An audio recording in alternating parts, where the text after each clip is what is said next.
Welcome to another episode of UK Karate Podcast. I'm Chris Walsh. I'm Andy Patton. And we are very fortunate to have Sensei Richard Amos in the studio with us today. Very happy to be here. Thanks for inviting me. No, thank you for doing this. I know, I really appreciate you sparing the time to come and be here today. It's we've met a couple of times now, so you're a good guy. Both of you are good guys, so I thought thank you. I'll do the drive. And it was nice. It was nice. Obviously, people won't see it. Maybe they'll see the picture later on. But yes, it was nice to see Dean Hodgkins coming to see you. Yes, as well. yes, and I have to say, seeing him on a few weeks ago, kind of gave me a little nudge, and I thought, you know what? Yeah, this is a nice format. Let's do it. And very bizarrely, he wrote to me yesterday, I think it was, and I said, "Are you anywhere near Newark?" He said, "It can be," because he'd asked me for a couple of books. Yeah. So I said, well, I can bring them up for you rather than post them. And it was nice to see him. Haven't seen him for 40 years. Yeah. Wow. And I mean, he was fortunate. Obviously, my father and some of the older guys that taught me growing up, they competed with Dean, you know, really? and so they knew Dean and his brother Tony quite well. And I reached out to them and said, "Do you think Dean would be up for doing the podcast?" You know, because I was thinking, interesting. Okay, it was a really good idea. Yeah. Mm-hmm. And I mean, it's been well received. And again, I thought, you know, even I think I share. Either you saw it without me sending it to you, you know, or however you saw it. It was, you know, I think it's like there. People Well, you will see it on social media, and then you plant a little memo in the back of your mind. But we overlapped a little bit in the squad and on the team briefly. Because I left when I was 22. I think Dean had most of his success sort of mid to late 20s. So I missed him becoming champion, if you like. Yeah. And but you know, it's like I mentioned. But you know, that's similar type eras, though. I guess you know. Well, you know, it's. The military eras. analogy is a little bit overstretched, but you know, it's almost like you're from the same regiment, so you recognise each other as kindred spirits, and that's really nice to see someone after 40 years and just a bond immediately because you know where you're both from. Yeah. So obviously, before we try, obviously with the format we do, I mean, before we take it back to the beginning, like what we saw, you've had the 25 years celebration. Yes. We hadn't realised actually until someone was asking me about the year and the dates and when did you go to New York and all the rest of it. And I arrived in New York September 2000. And John Mullin had the nucleus of the idea of the WTKO. And I was the catalyst to make it sort of happen as a proper organisation. So we realised, well, hang on, that's 25 years ago. So this year's summer camp, instead of just having a party on the Saturday night, let's call it, you know, a gala event. Yeah. And so we all got suited and booted, and that was really nice, Yeah, so was that 3 days of 3 days? Or no, we go Thursday to Sunday. Wow. And we've been doing that format for probably 15 years now, I suppose, and pretty much everywhere. Norwich turned out to be more sort of opportunistic, really, because we had a good guy there who's very good at organising. My mother's there, so I visit quite a bit. Okay. Dan Jones, yeah. So we knew he was going to be excellent at the the bits and pieces and the nitty gritty and just organising the space, and the communication was going to be great. You know, some places you go, the communication is not quite as good as you might hope. But somewhere new every year. So we were able to announce next year, which will be Japan. Wow. You heard it here first. Yes, that's a scoop, people. We've not really made a proper announcement yet because we've got to get the exact dates before people can start planning. But we've sort of sent out a save the date type thing.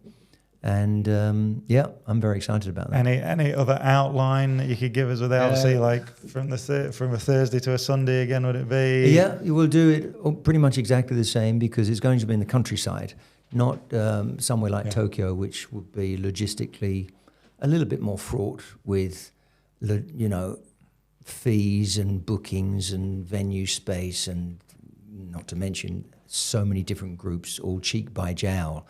Be nice to be in the country. And what I'd always wanted to do would be to have, like a Natsu Gashiku, it's called. Natsu is summer. Gashiku is a, sleepover training camp.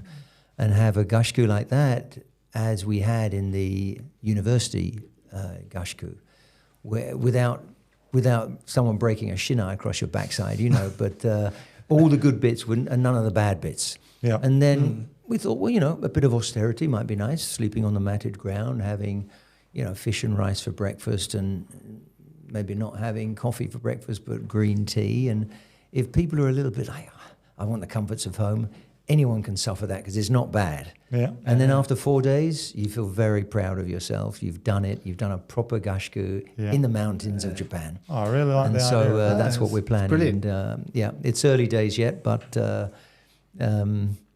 well, you know, you've got to jump through a few hoops to get it right, because in Japan there's always these sort of protocols you have to follow, and you miss a beat, it's all unspoken about. You've got to try and perceive what it's like. We've already had one hiccup, but we did a reset and got it right the second time round. Well, I mean, so after your sort of like the celebration after the training, did I say, was it like a museum or? Well, yeah, I mean, this was Dan's organising, and he just kept sparking with ideas. And we had it in the University of East Anglia. And they've got a lot of dormitories, little sort of hotel. There's a little hotel there. I guess parents come and stay to visit their kids or something like that. So if you could get a booking, we got the bookings there. But then there's hundreds of rooms for the student accommodation. So everyone could be on campus. And on campus, they have what's called the Sainsbury's Centre. And Sainsbury's, as in the supermarket Sainsbury's, they donated their art collection to this university. Wow. Unbelievable. Francis Bacon, Modigliani, I mean, you know, Giacometti, I mean, unbelievable. Unbelievable. Henry Moore's in the, you know, out there on the lawn. So that made it really special. But it's just a normal cafeteria, really. I mean, a nice one, but, you know, a cafeteria you can pop by any time. Yeah. So, it was terrific to take over that space. And, you know, with the band, and they were very good at the catering and the band organisation and everything else. So Dan was a good choice. He has a good team as well of people who know people. Yeah, it looks like he's got a big club down there. Well, yeah, it's not been going that long, but he's very personable and very sincere, if you like. He's not doing it to open a dojo for commercial reasons. He just wanted to train. He found himself in a certain position, and so he could put on these classes, and they proved pretty popular. I think I think I do follow him on one of the social medias, and I did see that he quite likes to collect a lot of retro things. Oh yeah, and I did. Actually, I didn't see them, but one of the lads we have, he took him early. I had to go and see my mother. She's not doing that great, but during that time, one of the guys we took under our wing, a Japanese lad, he said, "Do you want to come and see my collection?" And he's got all these sort of superhero figurines from the 70s, or, I mean, a massive collection. It would fill this room up. Yeah. Yeah. Oh, wow. I didn't even see it. Well, I did. I was having a look in the loft. We're having a clear out in the loft yesterday, and I found some old, like, He-Man, like, action, things. And I actually did message Dan and said, look, I'm probably looking at getting rid of these. Like, he was interested? Yeah, he's not messaged me. I don't know if he's seen it or not. He might be thinking, who's this guy messaging me? Okay. But we'll wait and see, because I think he might be Is that box interested. that you had sitting outside by the door for me to take back? Yeah, that was the one. I'll probably see him tomorrow, because I'm going to be visiting Norfolk tomorrow. Well, I mean, if he messages me, I'll definitely see if we can sort something out there. Yeah. But taking it right back then, so you know, a young Richard Amos. How karate? How? When? Why? Well, anyone my age, whoever it is, pretty much has the same story. And you know, talking about these comic books, I remember when Spider-Man came over to England, probably late 60s. I don't think I was more than 6 or 7 years old, and you know, there was always a little hint of the martial arts that were very sort of exotic, you know. And there was one baddie who was like a little guy, but he was brilliant at judo, and so he was smashing everyone up with his judo techniques. And you know, he had a trilby hat on and a suit, and one of the gangsters, but he knew judo. So these seeds kept getting planted. Obviously, the Kung Fu TV show. And then, you read my book and it's like, boom, Bruce Lee is it was the Bruce Lee gateway for sure. Yeah, I was going to say Bruce Lee and Chuck Norris seem to be the definitely they go. Chuck top Norris maybe two. later for some people. Yeah. I was But what was it? What was it about Bruce Lee? Like, if you could, you know. Well, what is it about, you know, Michael Jordan or Ali? Just or had that. Just charisma. Just very different, very perfect in so many ways.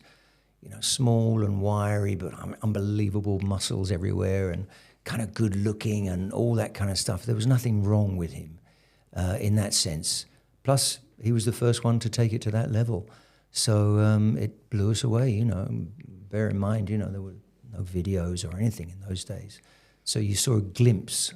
And I think probably the portals of your perception are much more open when you don't have this saturation coverage now that we have now. You know, you can look up anything. In fact, who knows if I would have pursued karate so much unless I had to hunt it out. You know, hunt out a magazine to get a picture of someone. Hunt out a book to see what the next kata might be, you know. So seeing a glimpse of Bruce Lee, and it couldn't have been more than a 2-minute clip. So seared in the memory. So do you think you were searching karate, or do you think, you know, or did karate find you in that sense? Then, you know. No, I wanted to do what Bruce Lee was doing, basically. But you know, I was in Essex at school. I was 10, 11 years old. And there wasn't much Wing Chun about, you know. No. Yeah. So no, it was just by chance, you know. It was my mother had an aerobics teacher, and that was Dot Naylor. Yeah. And she was married to Charlie Naylor, of course, and they were pretty well established in the KUGB. And so, boom, straight away into a dojo that was connected to Inoue Sensei, connected up and down the whole country.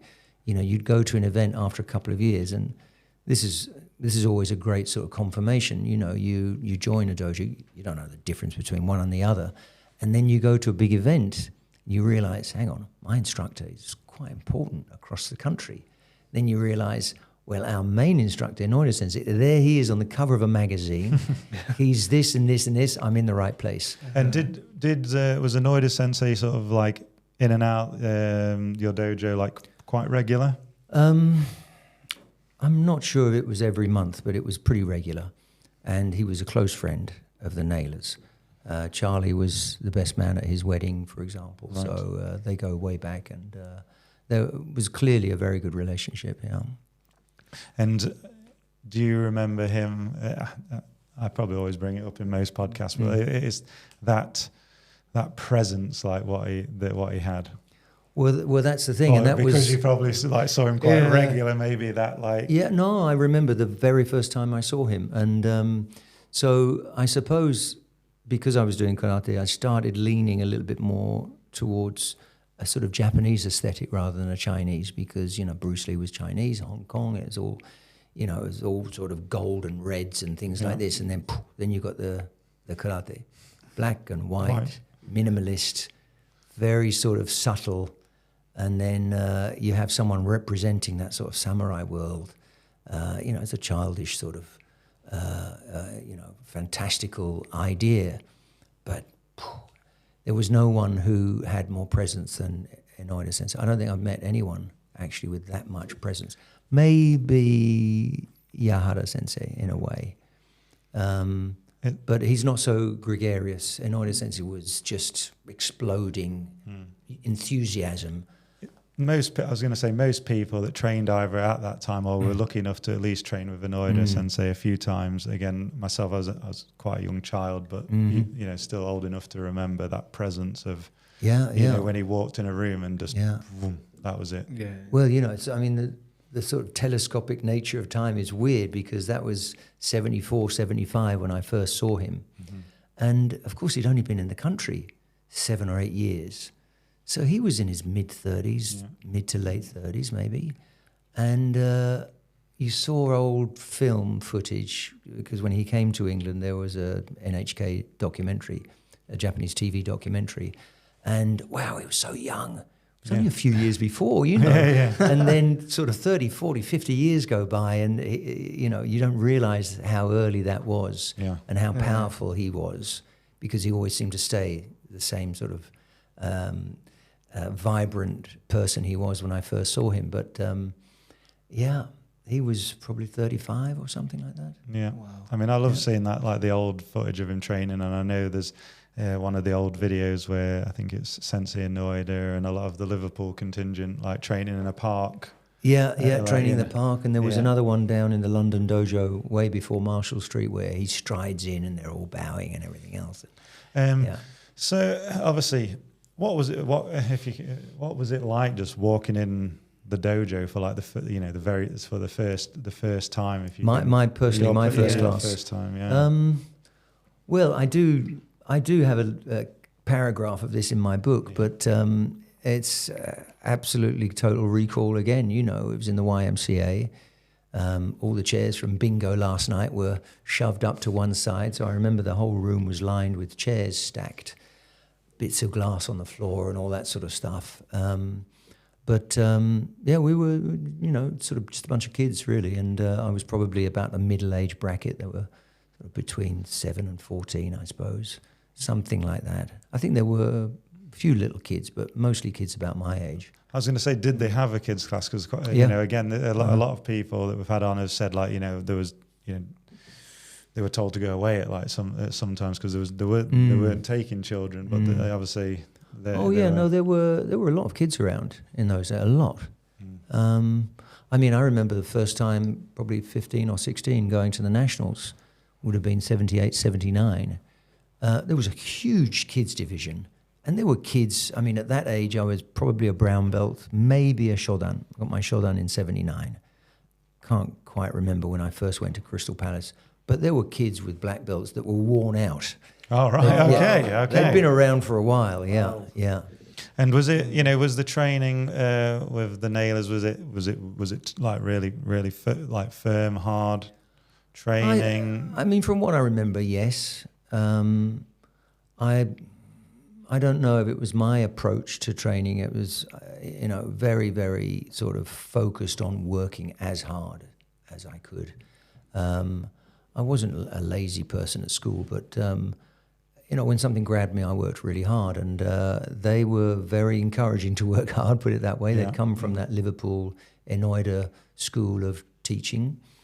Dot was quite tough in a sort of old-fashioned way, not in a nasty way at all, but she didn't take any slack. You know, she didn't take it. Whether she'd follow up her threats or not was another matter. I never saw her do anything like that, you know, but she was, she'd bawl you out if you weren't working hard or you didn't bend your knee and all that sort of stuff. But, I mean, it was quite pedestrian in many ways, but just basics and more basics. Basics and the Enoida spirit, that's all we were told. But at that young age, what would you say, like, what martial arts represented to you? You know, obviously, as you were start to really get the sort of like the bug for it. That's a good question, and I was young, so I had very sort of an immature image of what I'd be able to do, you know, and breaking bricks and all that sort of stuff. You start thinking about that, but you quickly forget that because you get engrossed in the technique. And being in a large class of kids, you know, you're in this peer group where you're trying to keep up or be better than someone else, or someone else is working harder than you, and the ethos was really good in that respect. So it became a place where no one from my school went to the dojo. I went there as an individual. I could be almost like a different person who was anonymous and just work hard. And so karate became very personal to me. It wasn't part of a group of friends or anything like that. And it was a good 20 minutes away from where I live. So my mother would drive me there, wait for me to finish, drive me back. So I went there, went into the class, came back again. So it was very sort of encapsulated as a separate thing of my life. And I sort of cherished that because it was unique for me. No one else at my school even did karate, I don't think. So that made it a kind of a... That must have been quite really nice, almost knowing that though back then. Not like, really no one a else secret. Was really like doing this. Yeah, it wasn't really a secret, but it was definitely something that was precious and just unique to me, if you like. and then it was very individual, and team sports. I was okay at team sports. I was an average, decent all rounder, but they never gripped me in that way. And karate, and I think it's my personality. I wanted to be able to pick things apart and open it up and see how things work, and could I, improve on this, and could I be cleverer than other people about understanding the technique? And one of my few memories of the early years, I was probably purple belt or brown belt or something. I remember some little kid looking at me and saying, "Why do you work so hard?" I couldn't believe it.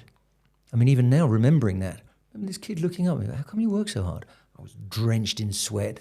I loved it. I loved it. So, it was my thing, so it was because it was my thing. Yeah, so it's and fascinating. I felt personal. Then, of course, really it gripped you and you worked really hard. It was your thing. It wasn't, you just went along with the rest of the crowd. It's fascinating to see, even obviously at a young age, they're wanting to, like you say, pick apart and have that interest in the detail. When you feel it's sort of special to you, you don't want a superficial knowledge of that. You don't want something that's special to you that you just do in a casual way. Yeah. No. It's like yours. It's yours, and so there's a sense of ownership about your chosen craft, if you like. And I always looked at it as a craft. Never looked at it. With all due respect to Dean, good luck to the whole sporting ethos. It's fantastic, but I never thought of it that way. No. Yeah. It was for me. I love the idea. I'm going to do this all my life till I'm an old man. Yeah. Do you think if say, I don't know, I know camcorders and things obviously would have been around, but if like a smartphone or something like that would have been around at that young age, do you think like you'd have trained and then possibly gone home, right, set that up, record it, break it down? Do you think you possibly would have like done that then? Yeah, or? of course, it's hard to sort of speculate on that. It's possible, but it might have also burst the bubble a little bit, because I might have thought I was brilliant, taking it apart and knowing and trying to understand it better than anyone else, but I might not have been very good. And so you can end up watching yourself thinking, hang on, I'm kidding myself. This other kid's much better than me. It might have been less encouraging than you could imagine. I don't know. Of course, we didn't have that stuff. I have a few photos way back when, and of course we all had like drain pipe trousers to our karate gi. There was none of the cut of doggy that we have now. I don't know. First of all, you started off with a matsuru. I don't know if that company still exists, but matsuru. Wow, that was a proper karate suit. You had one of those, for a $5 or something like that. I remember it had a picture of a dragon on the label, and then you graduated when you got to be a teenager, or 14 or 15, you got your Tokaido, that was all totally different, And then, of course, Bob Poynton, I guess, had the karate and martial arts equipment, quite a nice acronym, Kamai. And so we got a few of those because they had the embroidery. They were the first ones to have the embroidered badge on. Yes. But Charlie and Dot were obviously very close to Inoue Sensei, so they would have from Japan with the whole JKA thing, which of course everybody has now. But that's a sign of the times, And I remember. It's funny. Reading about, I don't know, the Mexico World Cup in 1970. Apparently, the England team were all given their numbers like the week before to stitch on themselves on their jerseys. Yeah. Whereas everyone now from 4 years old up has their name and their number and their this and their this. They've got, the pro kit and all that sort of stuff. And it was the same with your gi. What role would you say the discipline and the ritual played, in your life? I loved it. As I mentioned earlier, if it weren't for karate, I would have been in the Marines. I really wanted to knuckle down on something and have a real purpose behind it. And have that regimented it approach. really appealed very, very naturally to me to be sort of lost in the daily ritual. I like that a lot. And I don't know if I like it because I like doing it, or if it appeals to me because you sort of intuitively know that over the years something special is going to come. I'm not really sure at that age if I understood that. looking back, it's like, because I'm one of the few, well, I shouldn't say that because there's probably millions of us, but you know, you talk to a lot of people who, I took a year off, or I had a few years out and I came back to karate and loved it and all that sort of stuff. I never stopped. Yeah. I probably had, I don't know, maybe a week where I didn't do karate for a holiday or something like that. And I bet you beat yourself up just because that was hard. I feel guilty saying that right now. We can edit that. Take that out. And like your family, your sort of family and friends at that young age, you know, how did they react to like that commitment that that you was putting in towards karate? Commitment. I mean, the first year or so, it was only once a week. You know, I'd go from a place called Wickford in Essex to Chelmsford, which is a 20-odd minute drive, once a week on a Sunday. And then Dot Naylor opened a dojo in my town, coincidentally enough. So I could walk there or cycle there. So then it was twice a week. So I'd go up to, and people would be like, twice a week? Ooh, you're going for it. And I was a fan of Bruce Lee, obviously, and as you probably know, he listed all his exercises with all the reps and all that sort of stuff. My mother was doing this sort of Pilates thing. I'd be like, what's another exercise? I mean, you couldn't look anything up. You know, you had to ask people. Yeah. Push-ups, okay, so someone does push-ups like this. You could do them narrow and wide. Okay, I've got the wide ones, I've got the narrow ones. Then I'd be, 11, 12 years old. Ooh, knuckle push-ups. I'd heard some kid at school could do 20 on their knuckles. I couldn't believe it. Wow. And so, that's how sort of mythological some of these exercises were. You'd sort of heard something and you had to glean from conversations or from watching. And then, a couple of years go by and there's a magazine with Arnold on the front and you're like, oh, bodybuilder, they must know about exercises. So then you look and it's all weights and machines and stuff. So that didn't really work, but you get some idea. And you have your daily exercise program and no real space to train, run through the kata and learn the kata, and maybe find a book somewhere that's got all the kata, learn the sequence superficially, never have any video of it, of course. And then Inoue Sensei would come and they'd be doing basai dai, okay, yeah. Then you'd see another kata somewhere and just gradually get them. I was the kid that learned all the kata, but you had to push the boat out to find the information to learn those kata. I mean, now you're just drenched in information and video, stretching back to whenever you want to go back to. It's just impossible. Did you have some of like the Nakayama books or? Oh yeah, you managed to get your hands? So no, that was a big thing to save up for was dynamic karate. I mean, that was the big one that you sort of had to get. And the Bruce Lee magazines were what I used to spend all my pocket money on from 73, 74. So you'd have 50p a week or something, and they had a magazine called Kung Fu Monthly, I think it was. And it wasn't a magazine, it was a fold-out thing with articles on each side of the page, but you opened it out, it was a poster. So my room was almost wallpapered with Bruce Lee pictures, so I had that influence, and I was skinny like he was, and I'd always been a little bit defined in the muscles, so I was like, I've got a similar body to Bruce Lee, and you'd have these photographs of him around you all day, every day for a couple of years. And then I moved on to more of the karate stuff really, and then it got a bit more serious. So when you were younger, when you finally went to go for your Shodan, I imagine I think you said that it was obviously at Crystal Palace. It would have been then. Can you remember who the visiting instructors were then? I couldn't tell you who the visiting people were that day. I mean, I probably did Crystal Palace from the age of 16 or 17 to 21. So I wouldn't have missed a year. I might have done May and September, but May was 2 weeks. I probably did 1 week each time. I don't think I did two. Some people did like the whole 2 weeks, but 1 week. I can't believe that was 2 weeks. 2 full weeks, with the nationals in the middle. Yes, yeah. Crazy, yeah. So the first week you'd have all the Red Triangle guys come down, training in preparation for the nationals, which seems kind of bonkers now, to do a sort of 2-3 class a day for a week in preparation for the national championships. You know, people have all got their books on how to peak at the right day and the right hour, and how to hydrate properly. No one hydrated in those days. No one did anything. You just trained hard.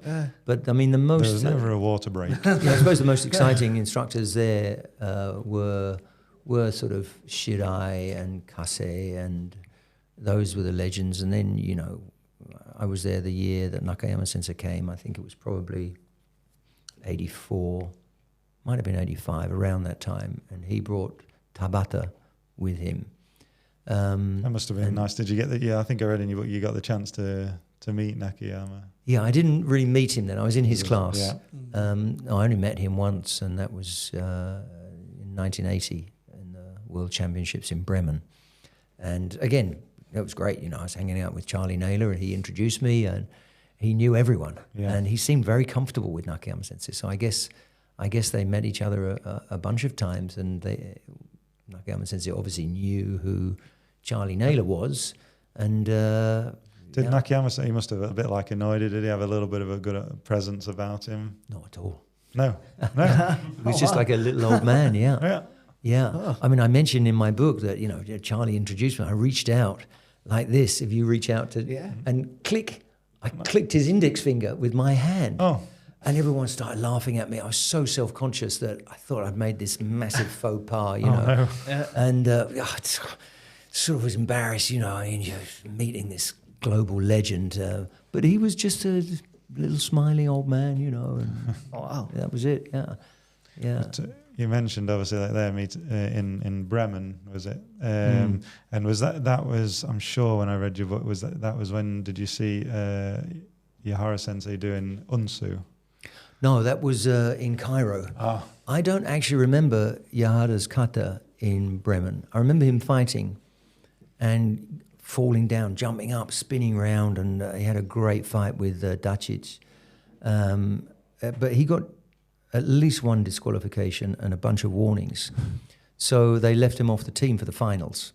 And that was the one, I guess they replaced him with Tanaka Sensei, which was probably a pretty smart move. Tanaka's just the reserve. Although he'd sort of semi-retired by then, okay. It was 82, it was 1980. And Tanaka was more of a coach in Cairo. But Cairo, I was 16 when I went to Bremen. So I knew a little bit, but I was just there for the Brits. Mm-hmm. And Frank was peaking. I'd never seen him so brilliant. I wish, there must be. I mean, there are little clips of these matches. There must be the full footage of that championship somewhere. Yeah. It'll be on YouTube one day, for sure. Yeah. But no, I was there, just to see the people that I'd sort of met, And like seeing say Yahara Sensei in Cairo and then in Bremen, did that really like fortify your mind thinking, I really want to either do squad, doing squad train, doing squad training. Well, in Cairo, I was already on the junior team. In Bremen, it was just, I knew it was there, and that was what you aimed for, sort of thing. And at the time, it's sort of like, when you grow up in a certain era, and you think, well, that's how the world is, and that's how it always was and always will be. And so at sort of 4 or 5 years old, of course, England was the world champions in football, with 66 and all that stuff. So you just thought, well, obviously, the English team are the greatest. And then Mexico came, and then and then I think, of course, we had a couple of times when we didn't even qualify. But at that time, late 70s into 1980, Frank was spectacular. And, Billy Higgins was sort of towards the end of his career, but still one of the big names, and Terry O'Neill and Bob Point. And, they were still just on the edge of retiring. But Frank was the young superstar. And, I mean, I remember several of his fights being just brilliant. And he lost to Dacic in the semi-final. And, he didn't lose to Dacic, It was just, the guy poked out, just kind of reached him with a Gyakuzuki. Yeah. Boom! 2 milliseconds later, Frank really hit him hard with the shirigeri. They gave the gyakuzuki. Yeah. And then he sort of scampered around a little bit and ended up winning. Yeah. Oh, wow. So anyway, I won't go into the whole tournament. You'll have to read the book. So obviously, I know reading your book, you were on squad, and you did that for a time, and then did you? I know obviously you ended up moving to New York. Was New York you were aiming just for a change, or you were trying to think in that? No, that it was just way a friend of mine was going. We were great friends. He was nothing to do with karate, and I was 22. Almost 23, late in my 22nd year. And basically I went from the junior squad to the senior squad. And I was a little bit like, back to square one. And I didn't feel, I don't know, I think the big change, of course, was Cairo for me.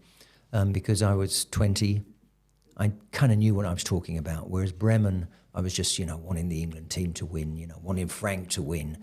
And that was about the level of my sophistication, if you like. But, by Bremen, I'd been every year at Crystal Palace, started seeing the way the instructor's moving. And I just remember seeing Shidai Sensei, doing unsu just slowly.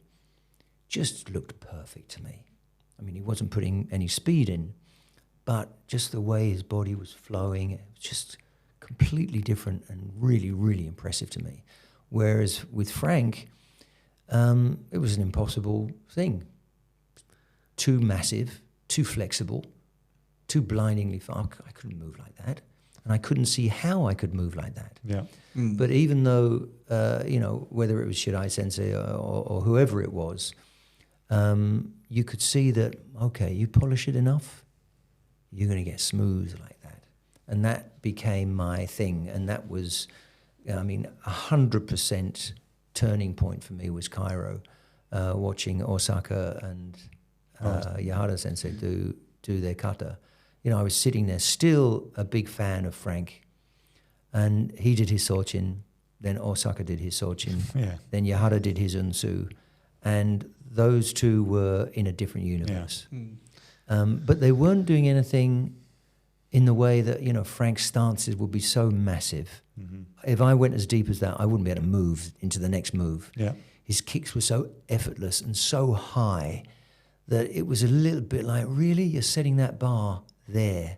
That's the only way you could be champion in England, in my perspective. Yeah. But then he was just swept away by the Osaka Yahara thing. And they weren't in super deep stances. Osaka Sensei's kick was, his keage and sochin was just a ping, just a little flick out.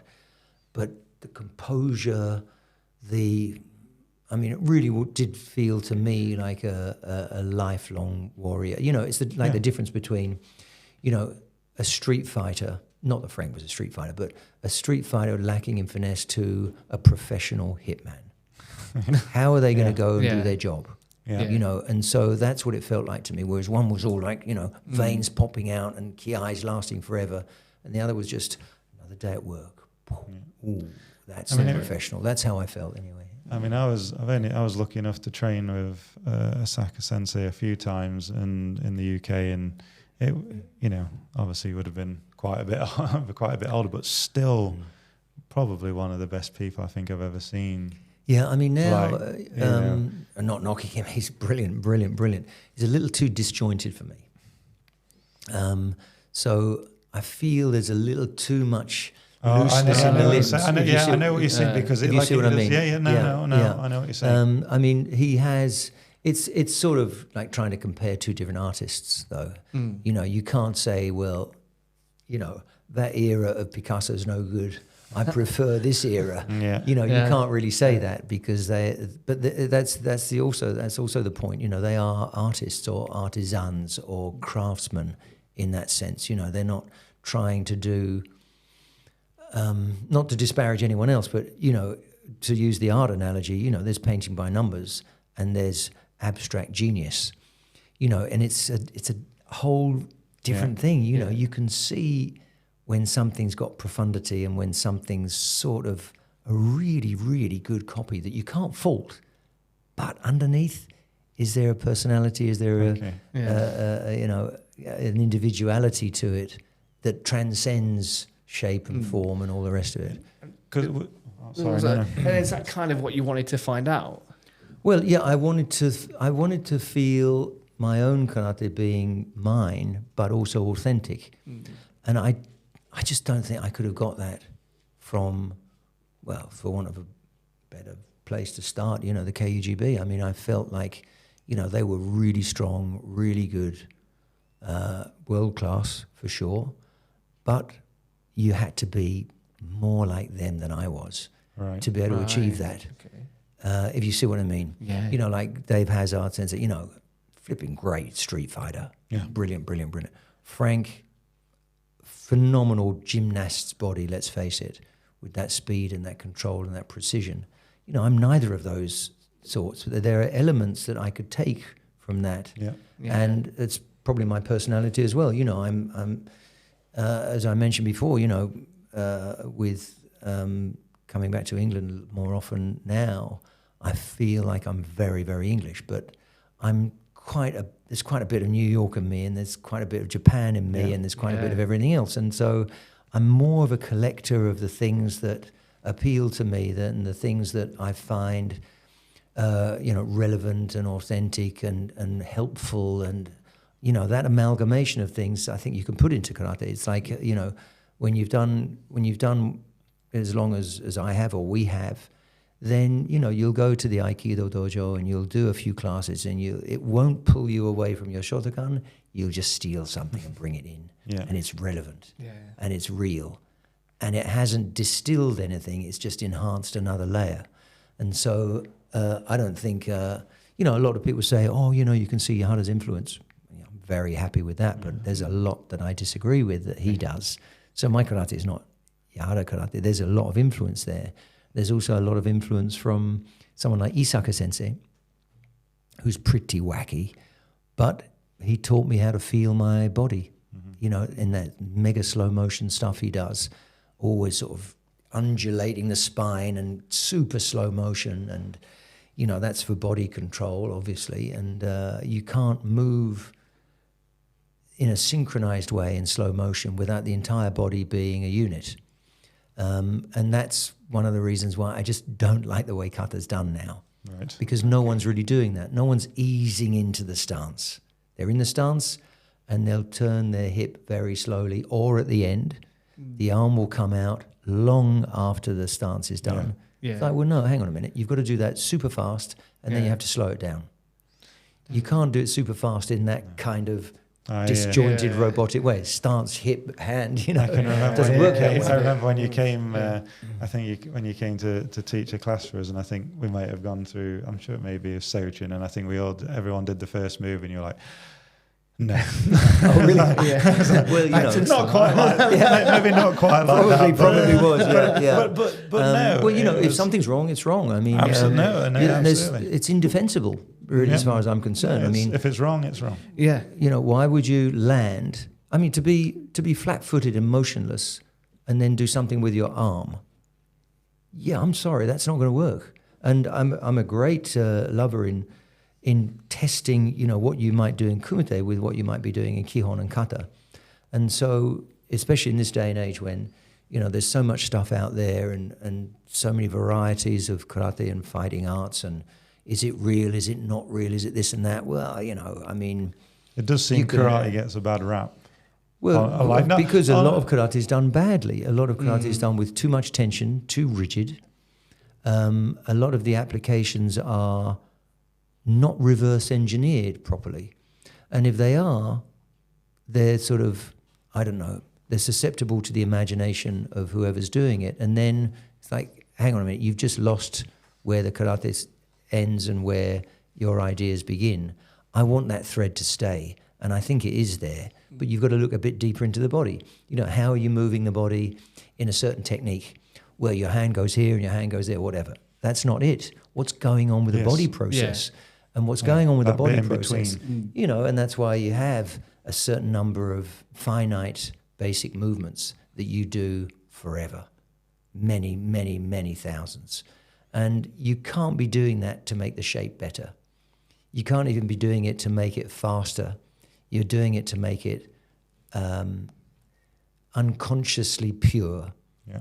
And that's the whole goal. And that's the goal. I always say to the students, the process of refinement, which is what we're doing in our kihon and our kata, is exactly as the name suggests. You're refining something. You're taking away the toxins, the impurities, the little poisons. And every time you've got a lumpy part, that's a toxin. Yeah. You've got to work that away. Yeah. It's like having a wheel with a bump sticking out. Boom, you've got to work that away because it's always going to jolt, always going to jolt. So you've got to get the machinery functioning in this sort of synchronicity. And do you find, because some people are very, I'd say like I'm a very self-critical person. I can go away and try and analyze, how did that do? And I'll try and play things back in my mind. Sometimes that's probably not a good thing, but I know some people, they not very, it's constructive criticism. Do you find that some people can't handle constructive criticism, or? Well, of course, everyone's different. If it's constructive and it's sincere, then if you don't want to handle it, well, you're in the wrong place. Yes. Yeah, Simple as that. I'm not going to pander to people if they're doing. I'm very passionate when I teach that, and as you said, starting off Sochi. No. What do you guys do? No. Yeah. You should see me. I've got some outtakes on my Zoom classes, and I'm thinking, should I put this out there? Because I flip out at people because they're just not doing the advice I'm giving. Yeah. And I'm doing this for you. Yeah. And it's that sort of the disciplinarian who does it just for your benefit. Yeah. And I can't. That's my personality. I have to teach like that because you care about someone getting better. Yeah, someone has to exactly. get better by the end of the class. Yeah. And Definitely. if they're resistant to that, it's not my problem. You're in my class. You bowed in. You offered me to cut your head off. That's the analogy of bowing. And so you're going to do that, but you're not going to try your best. I'm trying my best to put this point across, and I believe it. So I want you to believe. That's why I'm here. I'm like that because, like, if it's a karate class or even many years ago before children, me and my wife did a lot of like these spinning classes to keep fit. So the spinning instructor would say, it'd be like turning the gear up, the gear up. It's like, make sure you do. Don't cheat yourself. My wife would see me. I'd be almost red in the face, always with anger, because I'm like, he's talking to me. He's telling me not to slack off. There's discipline and encouragement, and then there's just being rude to someone, which I would never do, and I hope I don't do that. Some people might take it that way, but absolutely, I never get personal with anyone. I never criticize someone in terms of, don't be so stupid. I never do that. But I will push. And of course, when you've got a 70-year-old woman and you've got a 21-year-old guy, you push them in different ways. Your voice changes. Same with kids and adults. The kids do everything the adults do, but the languaging is totally different.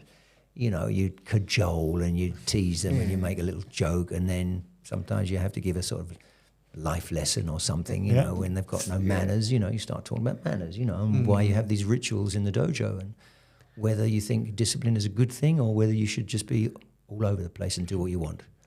And they normally answer the right way. Do you still like get quite a lot of enjoyment of teaching like young kids? Because it's one thing I've like noticed a lot from other like older instructors, that it seems that they get to a point where it's like, I'm sort of done with the kids now. I'll like offload that to somebody else. Not at all.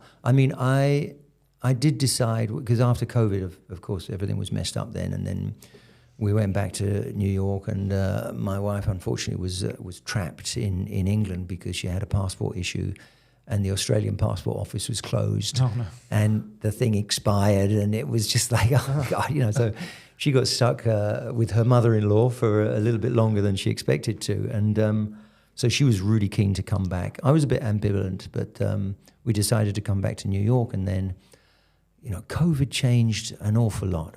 Prior to COVID, I was teaching a lot, and sometimes I did feel a bit like a teaching machine. It's just too much, 3-4 classes a day, and I do a lot when I'm teaching, so it's physically really demanding. And I was teaching in a school, so that was 2 classes a week, plus my own dojo was 3 more, so that was 5 classes a week. And 5 or 6, actually. I used to have a couple on Saturday. I didn't want to go back to that, so I consciously decided that if kids want to come on this one day, that's when they can come. Yeah. But when I was teaching a lot, I was teaching at this school, kind of a posh school in New York, and they're all spoiled and everything else. You know? Anyway, it is what it is. And they said, oh, you know, the teacher that teaches the little kids is leaving. Could you do that class? And my initial thought was, 4 or 5-year-old, that age group? I'm like, yeah, I don't do that sort of thing. And then I caught myself thinking, well, am I above that? You know, I met Yanti late in life, so we didn't have a chance to have kids. And I thought, you know what? That's a life lesson for me right there. If I can get something across to the 4-year-olds that's genuine karate, not just mucking around, you know, rolling over on the floor or whatever, you know, or having some sort of obstacle course, get them to be able to punch, and not only punch, but also know what oizuki means, know what gedanbarai means, teach them a bit of the language, have them involved and everything. I loved it, to be honest. I mean, there were a couple of brats, but there always is. You know, you just start asking questions until they give you the only answers they can give you. It's like, you know, well, I can't think of an example now, but it was a fun process to learn how to cajole something out of them. Yeah. And it's funny, you know, because years go by and they leave the school or whatever, and then you see their parents years later, and they're like, "Oh, you're still teaching karate?" I'm like, "Yes, of course." "Oh, he loved your classes," and I'm like, "That little brat? Seriously?" I thought he hated it. So you don't know what sort of impression you give, and it's a learning process, and you know, you got kids. Well, you just don't know. Like, again, I always found I was like pushed into you know, I never wanted to teach karate or anything like that, and I was sort of pushed into that way. But I always found that you teach a class, and people would just obviously would leave because it's the end of the class, and you'd always think, did they enjoy it? You know? Oh yeah. Because I think as an instructor you do, because I'm not saying you know, obviously, and you're not looking for someone to go pat you on the back and go, "Oh, that was a fantastic session," you know, or anything like that. It's just sometimes a little bit of feedback, but then occasionally, like, people, "Oh, I really enjoyed last week's session," you know, and then you're like, "Oh my God, I must be doing something at least semi-right," you know, that they want to keep coming. And then the thing, I guess, that they keep coming back is Well, no, I mean, I have the same thing. And, you know, then you find out that people are really thinking, he doesn't need to know. He knows it's a good class. He doesn't need to know. It's not true. We're all human beings. And to have positive feedback is great. Everyone knows it's great for the student to have positive feedback. Well, for the instructor as well, you know, it's so it's not bad to know sometimes whether you're getting the point anybody listening to this podcast, please let your instructors know. Positive feedback goes a long way. I wanted to bring it back to a bit of like when you first went to Japan, really, and really, like, obviously, like, training in Japan is like probably a dream for most karateka. And it should be. It's part of the culture, you know. It's a different thing which you cannot reproduce elsewhere. But what was the biggest challenge adapting to the Japanese, like, dojo culture? The dojo wasn't a challenge, to be honest. It was just loneliness. You know, I stayed in the Hoitsugan for 2 stretches, which was worse than 1 long stretch, to be honest, because I was there for 6 months, and then for about 6 or 9 months, I was given an apartment, like a really nice apartment, and then the lease of that apartment expired. I had to go back to the Hoitsugan. So it's like someone giving you a fabulous car and then saying, no, here's the old banger again. But it was great in so many ways, but if you had nothing to do that afternoon, it hit you how foreign things were and how much alone you were. You know, you had a couple of dojo buddies, but they were off doing things. They'd been in Japan longer than you, or whatever it is, you know, girlfriends or something like that. You're fresh and new. And, if you had a good session with Tanaka or Naka was really like a bright, fun guy to train with. You had a great class with them. There would only be any sort of residual high from that for a limited period of time, and then boom, it's another. It's only 8:30. Yeah. You've had your little bowl of ramen. You haven't got any money to do anything, and you're there in that tiny little room in the Hoitsugan. There were 6 little rooms in there, and really small. I mean, I would say maybe I'm 6 foot tall, so there's probably 2 foot at the end of the bed, and maybe 2 feet at the side. Oh wow! So prison cell. Yeah, sort of 8 foot by 5 foot, something like that. That's my guess. And you'd be there, and someone had left a TV from years ago, and so you got a channel, and it was just either the news in Japanese or a quiz show in Japanese, and you couldn't understand anything, and you get tired of just going for a walk. And well, I guess like there, obviously. Well, I mean, I've got. So that was the hardest.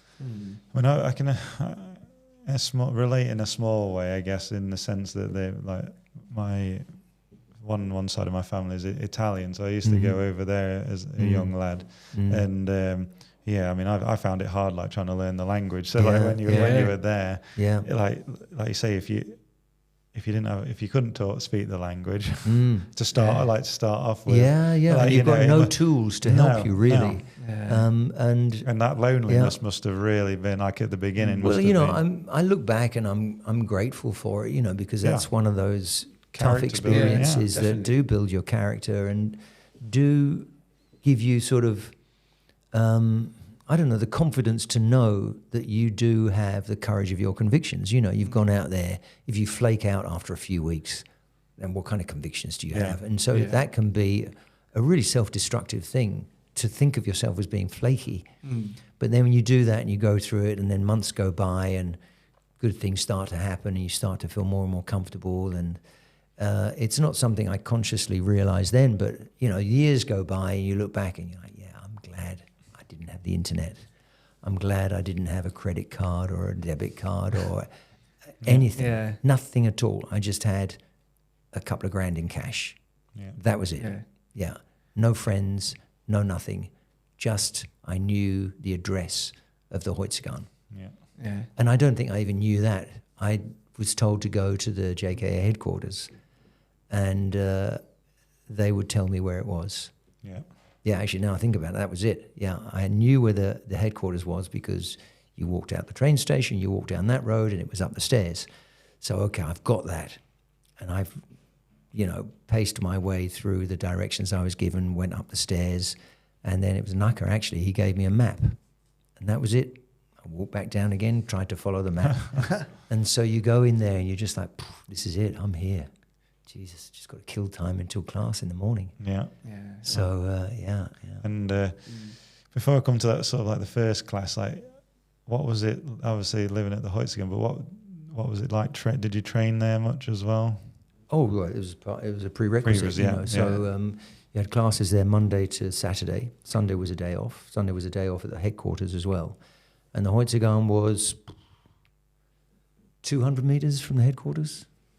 A couple of wiggly streets, but I would say 100, 150, maybe 200, 250 meters. So really close by, and it was actually a great neighborhood.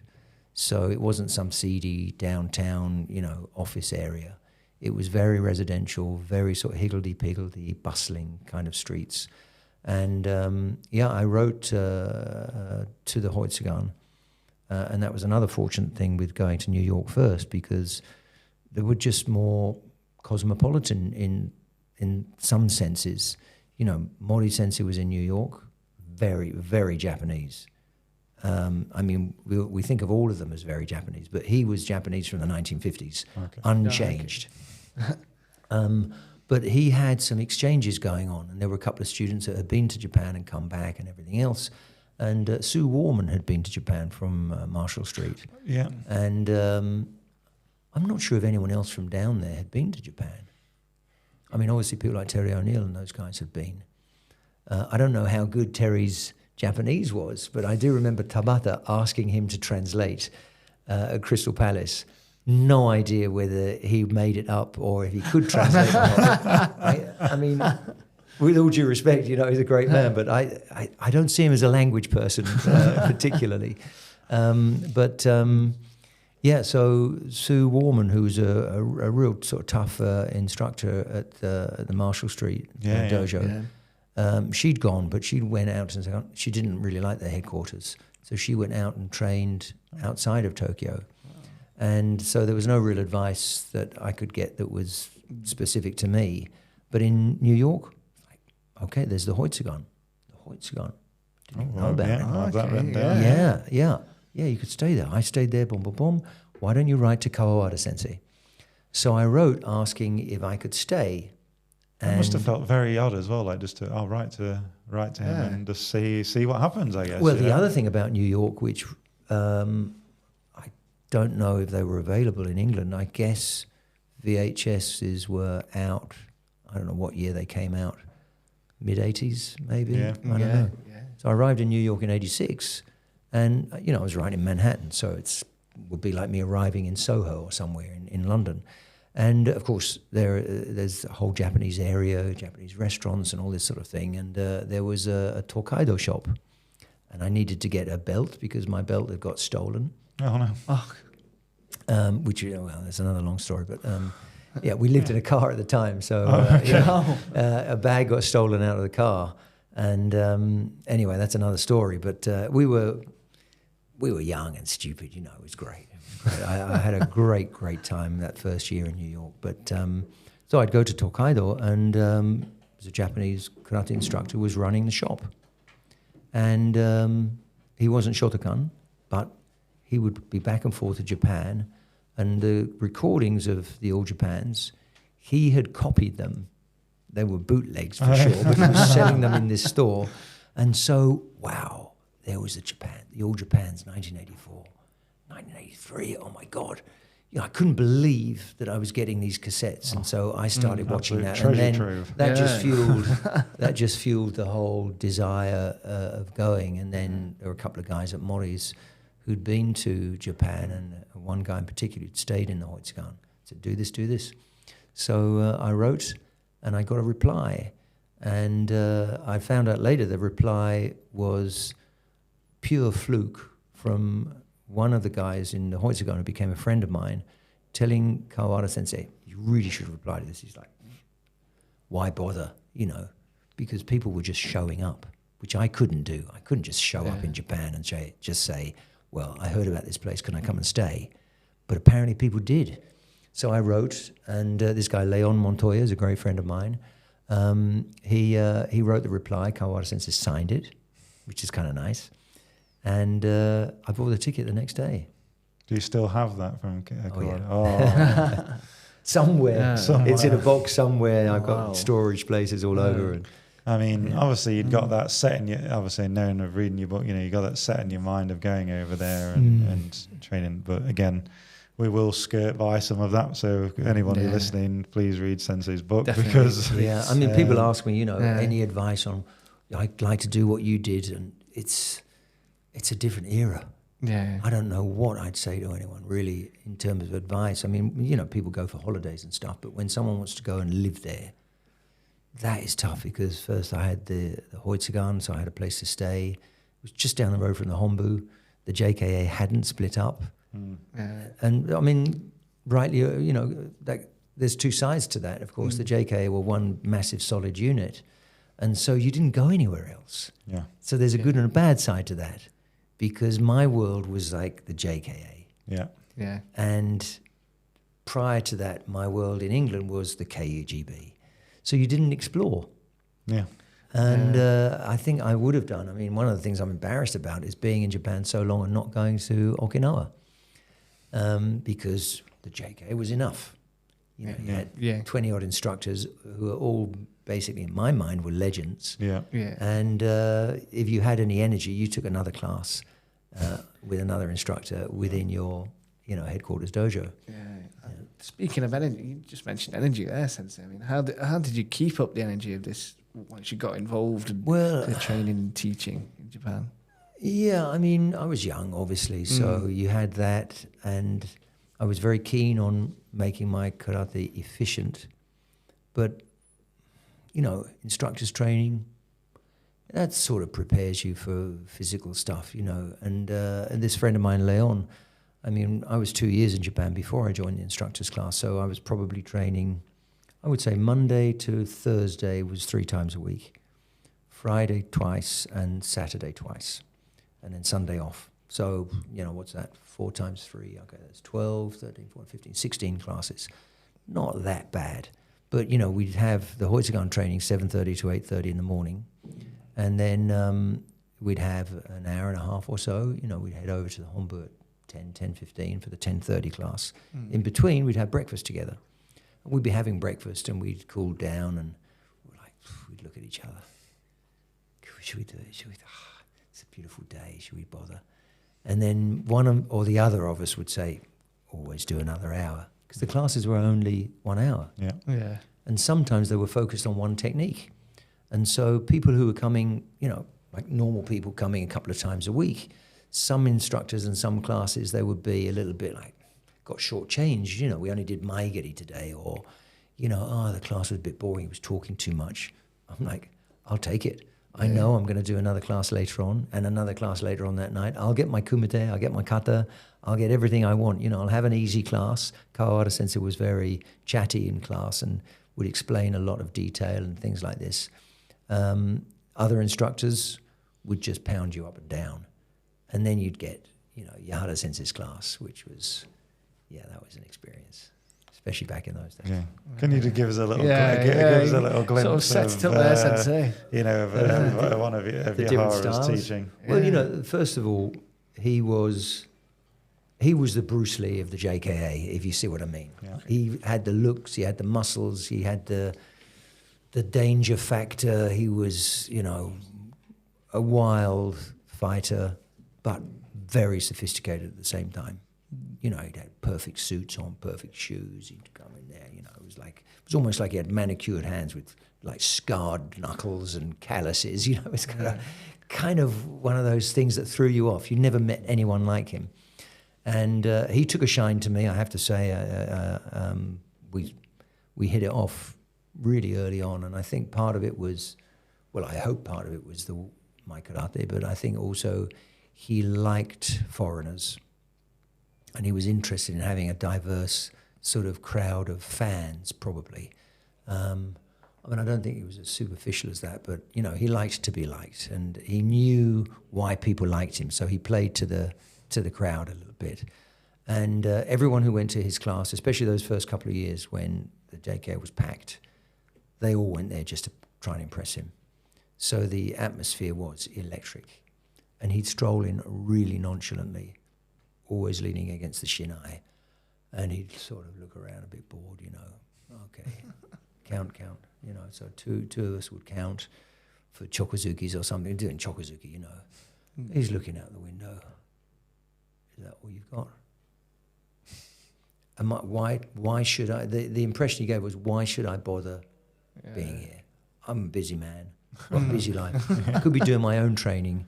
I'm making, millions a week, or whatever it was, and that's it. That was the impression that he gave, you've got to do more than that, without saying it. And he was tremendous in that sense of making you nervous that you weren't pleasing him in some way.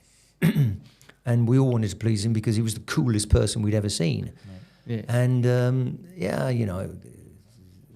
he'd be paired up with people and they'd cheat just to see if he'd be impressed by them. And I remember one particular time when my partner was cheating and I wasn't going to cheat. And Yahara was right there. Richard, too slow. I'm like, he's cheating. But I thought, no, he's smarter than that. He knows he's cheating. He wants to see if I'm going to cheat as well. And so, we had a kind of rapport. I felt I understood him. Maybe I'm deluded, I don't know, but I felt that. And we have a terrific rapport now, to be honest. And that's nice. We don't talk regularly, but we message each other. Mm-hmm. And when I go there, he couldn't be nicer. It's really nice actually, because now I'm in my 60s. He's a little bit, in our day, he said recently to me. And I'm like, Yeah, no, I'm not like in your day. I'm way after. But maybe he was just doing his another charm offensive. You never knew with him whether he was playing games with you or not, and that kept everyone on edge. And that's perhaps there's a bit of pathological something about that. I don't know, but he was unsettling. I know my father and one of the other close guys that taught me as a young guy got the chance to train with him at Crystal Palace like 1 year, and they say to this is like he just had that unsettling like vibe about him, and they said they were convinced like he could kill you. That's like just like how they would just describe it. If you remember in the book at the championships in Cairo. One of the comments I made that distinguished him from everyone else, and as phenomenal as Frank was, he didn't seem like a killer. But Yara, has he killed people? I would believe that. And of course, he had a very dangerous job. He was like security. And what's the difference? You're protecting people from people who are in the protection racket. So does that make you the good guy, or does that make you a more sort of civilized, charming version of the same thing? And he made a lot of money doing that, but he earned a reputation amongst the mobsters of being able to handle himself. So, when you see the way he fights, when you see the way he loves his karate, when you see the way we do karate, to try and be that sort of level on the same path, then it works. And so as you mentioned before, karate sometimes gets a bit of a negative rap when it comes to would it work. Most people probably wouldn't work that much. I don't know, when someone's not hitting with their entire core. But and we could talk about technique a lot, but when you've got people like, it's like saying, well, whatever Conor McGregor does wouldn't work. Yeah. I don't think anyone would say that. No. But then you've got commentators saying, I don't know how he does it. He's so accurate. Every one of those punches, boom. And when he was on, boom, lump, boom, another lump. Yeah. Each technique had a lump. And he's got thin, but he's still got mitts on. Yeah. Bare knuckle. We should be bare knuckle like we used to be. Yeah. In fact, our summer camp, we have a tournament. We don't wear mitts. It's on a wooden floor. We don't wear mitts. Never a problem with control. It just brings a frisson of danger. Yeah. And definitely. I think the UFC guys or anyone else would look at those matches and just say, I get why they have to control it. That is bare knuckle. That is dangerous stuff. But if you have a big mitt on, like, well, why aren't you hitting each other? But personally, and I the technique changes. With the mitts and everything now, I mean, say the ones that I personally use, I might just have like, a small amount of padding across the knuckle. That's it. Some of the others you see now, great big things that come on here. Well, I mean, it for just sure, gives they're like 10 centimetres. Yeah. It's the worst of both worlds. Yeah, and I just think it gives gives the person wearing them that false sense of security now to think, okay, well, I've got amount of munch. No one blocks now. Yeah. And that's why you've got the guard in the middle. Mm-hmm. Yeah. So it's quick hands, and you've covered yourself. So if you go quick hands and a punch hits you in the hand, that person's not going to get a point. You've covered your center line. You could be open up like this. Yeah. Asai Sensei, very dangerous person. His kamae was here. Oi, all right. And it was intimidating, because, what are you going to do? Fight someone like this in the street? I don't think so. If you imagine someone with a knife, you don't hold your hands here. You're going to be, you're going to have every possible cell engaged in trying to pick up something from that person to be able to react to it. You wouldn't be like this. No. You wouldn't be like this. No. You've got to cover your center line. Yeah, I don't think so. You'd be here, and you radiate, your intuitive core picks up some little smidgen of something that gives you all your faculties. And so not having any mitts at all, you have your faculties. The big mitts, the kids like this. Yeah. They don't. I mean, I'm not saying we should go back to the Goju-ryu fist necessarily, or calluses or anything like that. Personally, I think the makiwara is very important. But that's what karate used to be. It was about having a great fist. Yeah. being 15, you know, and being able to finally do some knuckle push-ups on concrete. No. Yeah. Little hint of rough skin there. I was proud of that. And, But like you said, this thing now you see these, like the fact it's just what like is going on? Some limp object, but completely lacking in any animation. Yeah. And so it's the same as everything. It's like wearing, you know, very supportive shoes. Not good for your feet. No. You know, everything switches off. You don't use something, of course, it atrophies. You strap up a bad joint, well, you know, you're in trouble. I mean, you might have to heal yourself, but it's going to be weaker because it doesn't support itself. And there's, you know, so many little things that have got fire in perfect sequence. You put an artificial covering on that, suddenly you haven't got all your faculties. I'm a great fan of the natural human body. And so I try and, I've had my injuries, you know, don't get me wrong, but, you know, I try never to strap something up if I can help it. I have actually this year, a bad hit on my ankle, but that's a rare thing.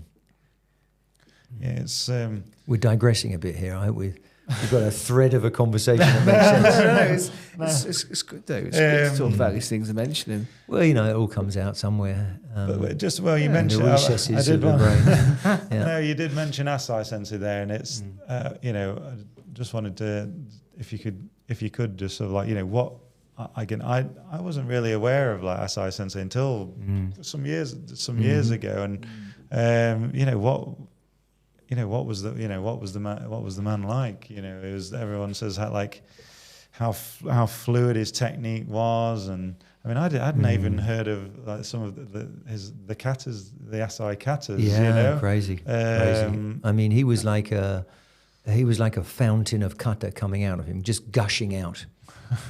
And you know, one day he started teaching. I think it was probably, I'm going to guess, 95. Around maybe 94, 95. Prior to that, of course, the JKA was splitting. And so I joined instructor's class in 91.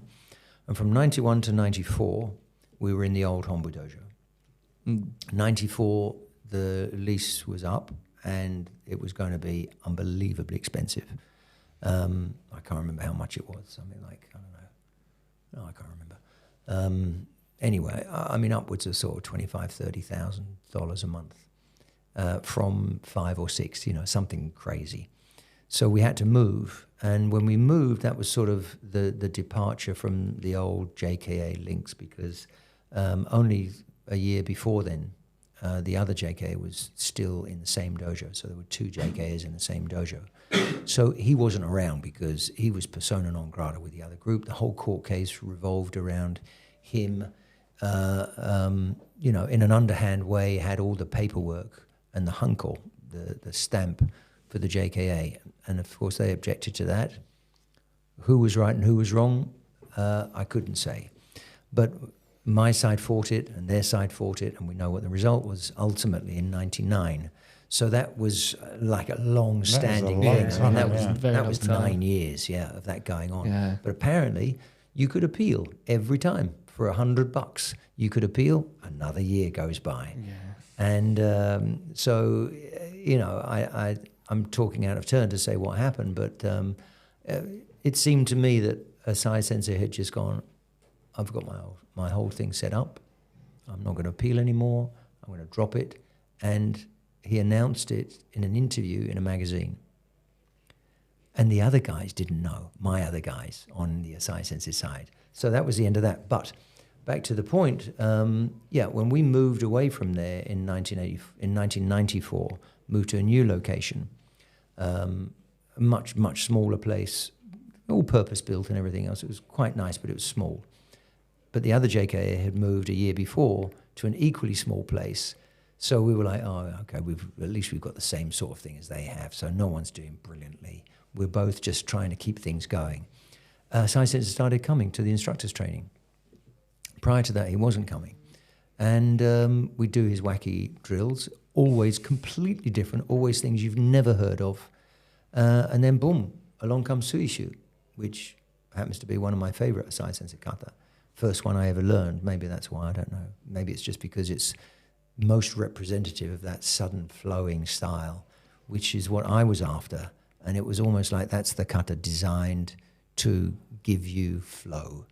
I mean, Suishu literally means water hand. So that was the first time we saw it. And, he was coming like once a month, maybe 3 or 4 weeks. And then he'd come for a special class. It would be another kata. And then we wouldn't see him for a while. Maybe he was traveling. And so, we did probably 10 kata like that. And then I left Japan.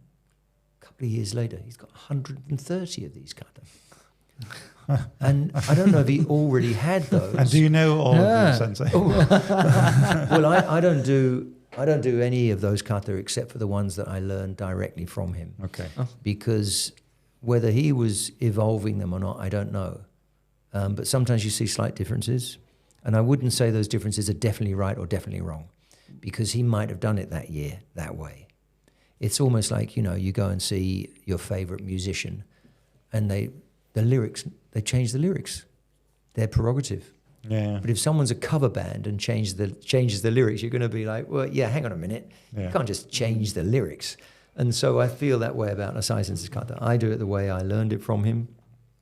And there's a couple of extra ones I've played around with that I've seen, but I haven't done a class with him with those, so I would never teach that stuff. But, you have his voice there, and there's certain emphasis points and certain things he might have said to me which jibe with how I think it should be interpreted.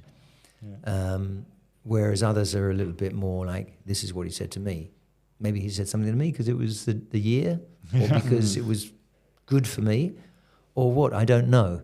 But anyway, that was nice. And we did a couple of videos together, not really together, I was just, one of the guys in the group. There were 3 of us throughout the 3 days, and then his daughter was on the 4th day. And I don't know if you've seen those videos. No, I haven't seen them. Oh, you haven't seen those? No. I don't know if they're around in their completeness. I have to get them copied, actually, because I've got one DVD, one VHS of each as a 2-volume set. But we had 3 days of shooting. The Wednesday, the Thursday, the Friday, I think, something like that. Yeah, something like that. It was in 97. And he just did one kata after another.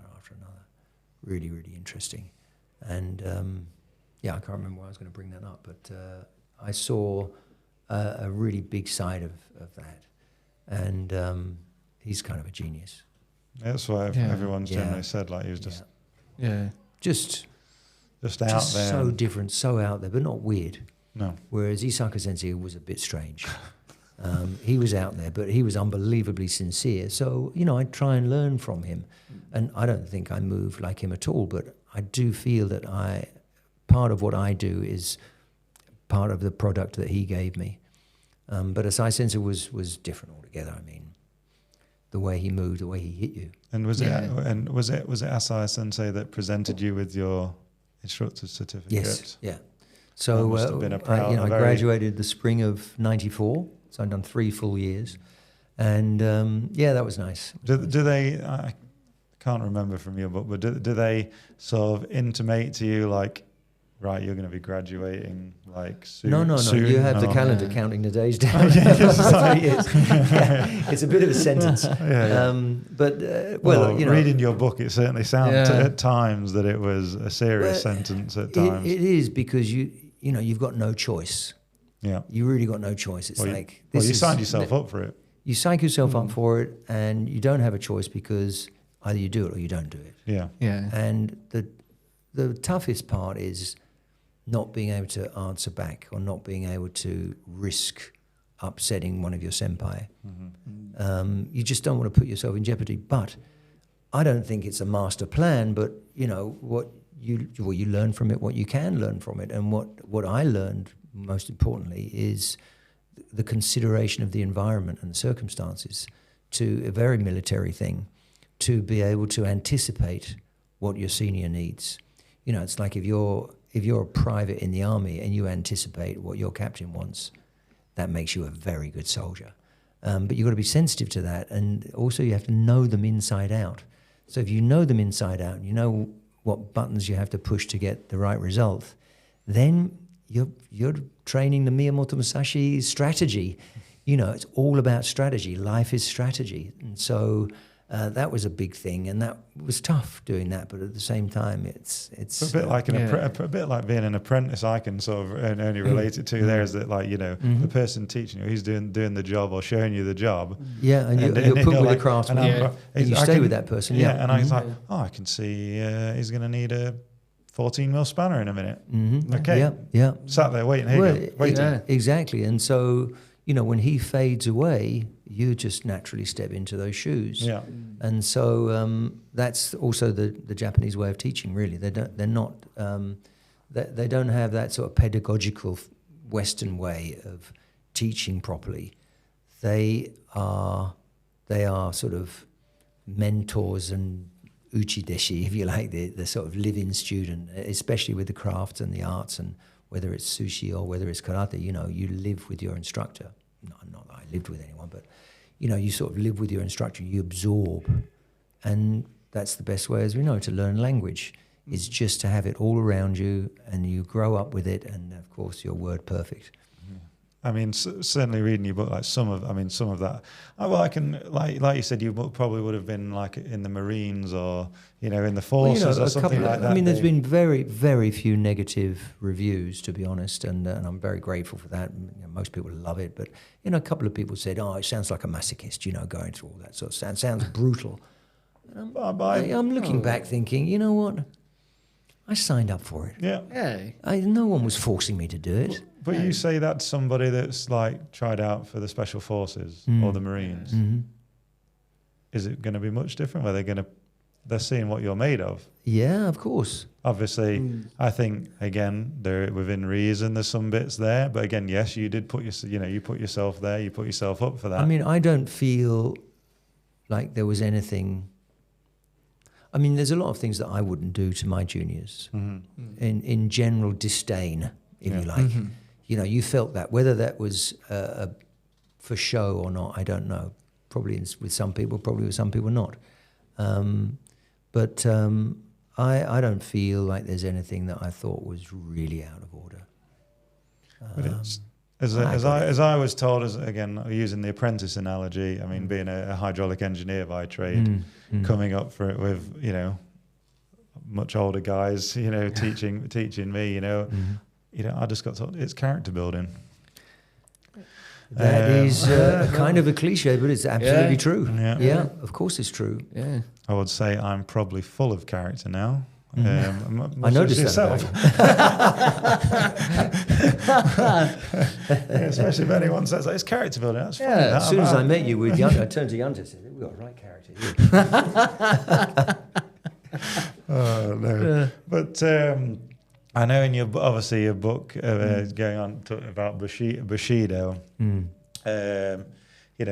many people see it as rigid rules, but you describe it as a living philosophy. Yes, what does that mean to you? Yeah, Bushido. Well, the way that Do, Michi, Do, the same character, it's got huge ramifications for us because we have the dojo kun, and we always say it in my dojo in Japanese. Oh, it's a bit snobby you say it in Japanese. You have to. What are you going to do? Translate the mantra in the yoga class from Sanskrit into English? Would be weird. Are you going to translate opera into, Puccini into English? No. Yeah, I'm not sure if that's going to... No, I'm not sure it's going to fly. ...be as profound, And so it is with the dojo kun, but, that's... To translate that well into English, it would have to be, real high poetry to be able to translate that, because each character, you can read it in many different ways and interpret it in many different ways. And Do, the way or the path, Michi is the other pronunciation, that's the path you walk on in your life. That represents who you are and what you want to be. So if you practice Karate Do or Aikido or Kendo or something like that, you have not taken on a physical pastime. You've taken on a lifestyle. That's your path. That's your journey. And what do you think of yourself? You're going to be on that journey and cheat. Yeah. You're going to be on that journey and not be how can I say, representative of the idealistic aspects of that journey or that craft that you've chosen? I mean, do you want to, have a faulty product? It's all of those things. And so there are many analogies that you can use for that sort of thing. And, of course, I didn't set out to become an instructor, and I use the word instructor perhaps a bit disingenuous. I mean, sensei is the word. And I don't ask anyone to call me that. But people want that. People want to have their sensei. I don't mind filling that role now. I'm in my 60s now, so, I'm obviously the leader of the dojo, but, it literally means, you've lived before. So what kind of life have you lived? I haven't lived a blameless life, don't get me wrong. But, in the dojo, it's a different world. You've got to be blameless in a way. Everything you do has to sort of set the tone of where you're going and represent a certain idealistic philosophy and personality, and you push things in a certain way. You've got to be a bit distant from some people because you can't be one of the lads, and all that sort of stuff. So, that's another lonely aspect that I was prepared for in those early years in Japan, being on my own. It's quite lonely to be the instructor. Yeah. And that's the military aspect as well. I mean, if you're in the army, for example, you can't rise through the ranks and be a colonel and be one of the lads down the pub, like all the others. Although, if you're a character like Inoue Sensei, he was down the pub all the time, but he was just glowing, with his disciples around him. So that was a different sort of thing. Do you think like Bushido can be lived authentically outside of Japan? Or is it a culture? Or is cultural immersion? I don't see why not. Is cultural immersion I don't see why essential? Not. I think it is very cultural, and I think you can have a version of it, but I don't think we realise the level of commitment of the Japanese. It's different. Do you think it's inherently Japanese, or it can be universal? Well, I think it can be. Of course, there are sort of particular individuals who can commit themselves that much, but I don't know. There's something about the history and the way Japanese had their own sort of class system, and look at how they were in the war. I mean, that's right there. That's not that long ago, and there's traces of that, residual traces of that going on. And Bushido, the whole thing is, you live and die by the sword. Boom, that's it. If something goes wrong, give me the chance to cut my belly open because I got it wrong on my Bushido path.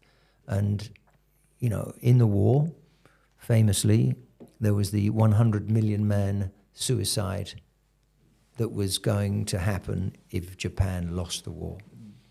And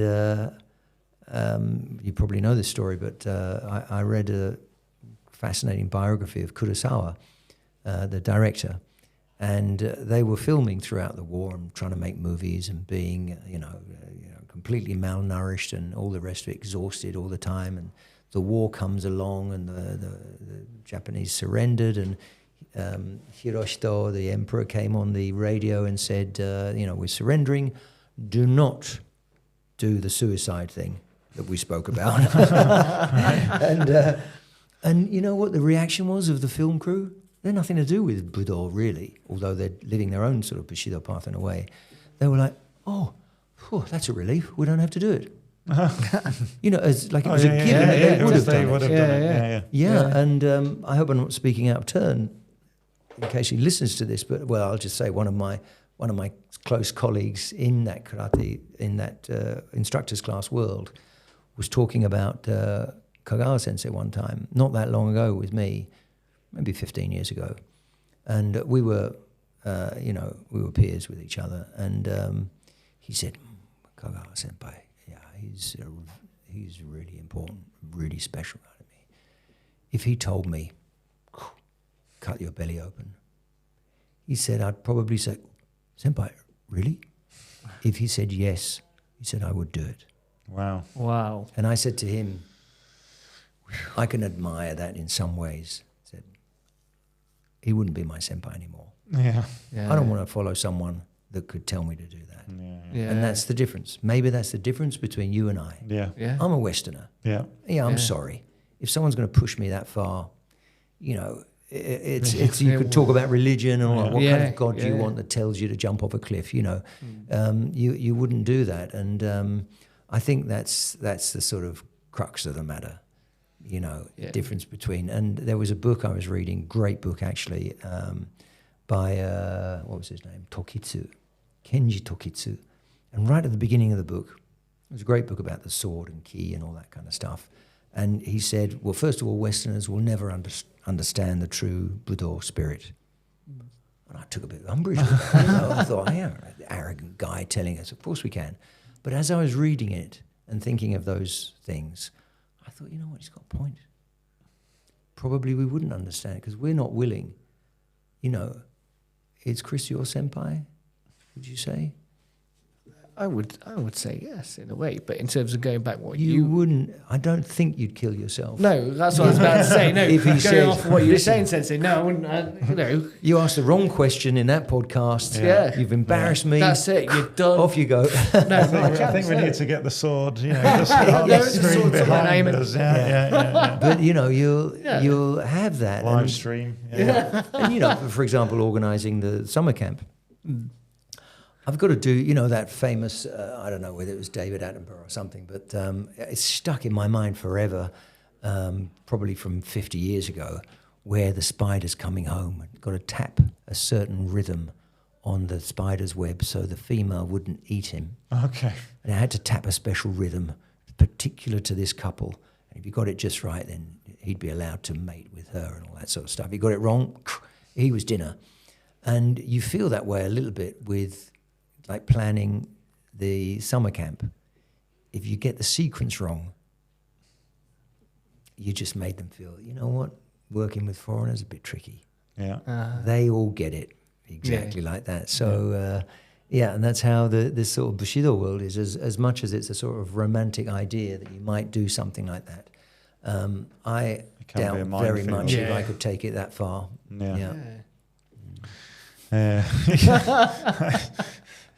It's a very interesting. It's just a strange thing to say that. Yeah, if someone said to you, well, that's the bottom line. I mean, if you've read Hagakure, have you read Hagakure? No, book by Kaiko Yamamoto, and you know, he talks about how, you know, the job of a samurai is to prepare yourself for death every day, and they really mean it, you know. And so, when you're getting ready in the morning, you better be cleaned and polished and everything's perfect. If you die today, how do you want to be remembered? Yeah. Because you're preparing to die. So you get everything ready. Clean your nails. You know, if you're cut down and it's like, oh, you remember that guy, you know, Mr. Suzuki? Oh, yeah, the samurai with the dirty nails. And forever your family will be tarnished. Wow. Shamed, Yeah. So, you know, but I mean, they're thinking about this stuff. Wow. It's quite a hard, It's not like a death wish. It's just, you know, the acceptance. I mean, that's very sort of Zen in a way. You know, you just accept what happens that moment. Yeah, it's something really great about that, and I'd love to say that. Yeah, I have a bit of that, but on not a very full-blown level. You know, you can play around with those ideas, but you take that to the nth degree, and then, you know, I don't know. I mean, is that built into the Japanese DNA or not? I don't know. I think it possibly could. I'd be inclined to agree. More than us. Definitely. Okay, coming away from ritual cuttings of the belly, but obviously once you'd passed done your instructor's course, I know you stayed and you was teaching in Japan for quite some time. When did you sort of feel like, do you know, I think I'm going to head back to either the UK or to America. You know, you get to your mid-30s, and I was the beneficiary of some generosity in Japan, shall we say. I had a couple of sponsors. Yes. I had some very good friends. I had a dojo, but it was all cash. And so making the transition to being like a Japanese citizen would be the only way to go. And I couldn't see myself marrying in Japan. I didn't want to be the foreign husband of someone. And there are times in Japan where, you know, you do things and it's just like, we don't do that sort of thing. And you feel foreign again. Yeah. And you can be there for years and years. And that'll still... And then you'll cook someone a meal and think, oh, you know what, there's some rice left. Let's make a bit of rice pudding. Oh. Ooh. They'll be like, no. Hang on, absolute heathen. The wall goes on. What have you done? Yeah, I could see that happening in many ways. And of course, I was working hard with the karate and everything else, and I didn't necessarily want to become a scholar of the Japanese language. And my Japanese is pretty good, I suppose. My accent is very good, and it's very colloquial. I'm very chatty. I can have fun in Japanese, but boom, you're at a table with 10 senpai. Suddenly it's like you don't know what to say and when to say it. And how polite can I go and still get away with grammar errors? That social pressure, though, it must be so awkward. I mean, it must be... But it's just like a blurry edge all the time. You know, if you're one-on-one with a friend, you can have a great time. You can talk all night and everything's fantastic. But it's like with the kanji and everything else, you're hearing sounds, you're seeing posters, you're getting a certain percentage. But there's always that blurred edge, and that's tiring. And so the idea of... Did you ever adopt that, though? You know, like, sorry to cut you there. Did you ever adopt the way that was? So maybe some fellow Westerners might come over and they'd be with you, but you would keep that rigid, like, senpai way. When you were over there. Probably with maybe some friends I could see maybe being different. If it was just Westerners that maybe you'd met in the dojo and then we went out, did you, was it like... Yes, I did, yeah. Well, especially post instructor's class. Been there 3 years in the instructor's class, 5 years in Japan, then another year goes by. And again, you have the sort of the loneliness of the instructor. You are the other. You've crossed the boundary. And actually, Yanti just put some post up on Facebook about, experiences of teaching and being accepted and everything else. And she said to me, I'm sure, I wanted to say something about Japan, how they wouldn't have accepted you for a while. And I said, absolutely the opposite. I had become an instructor the first day I went into the instructor's class, according to everybody else. Boom.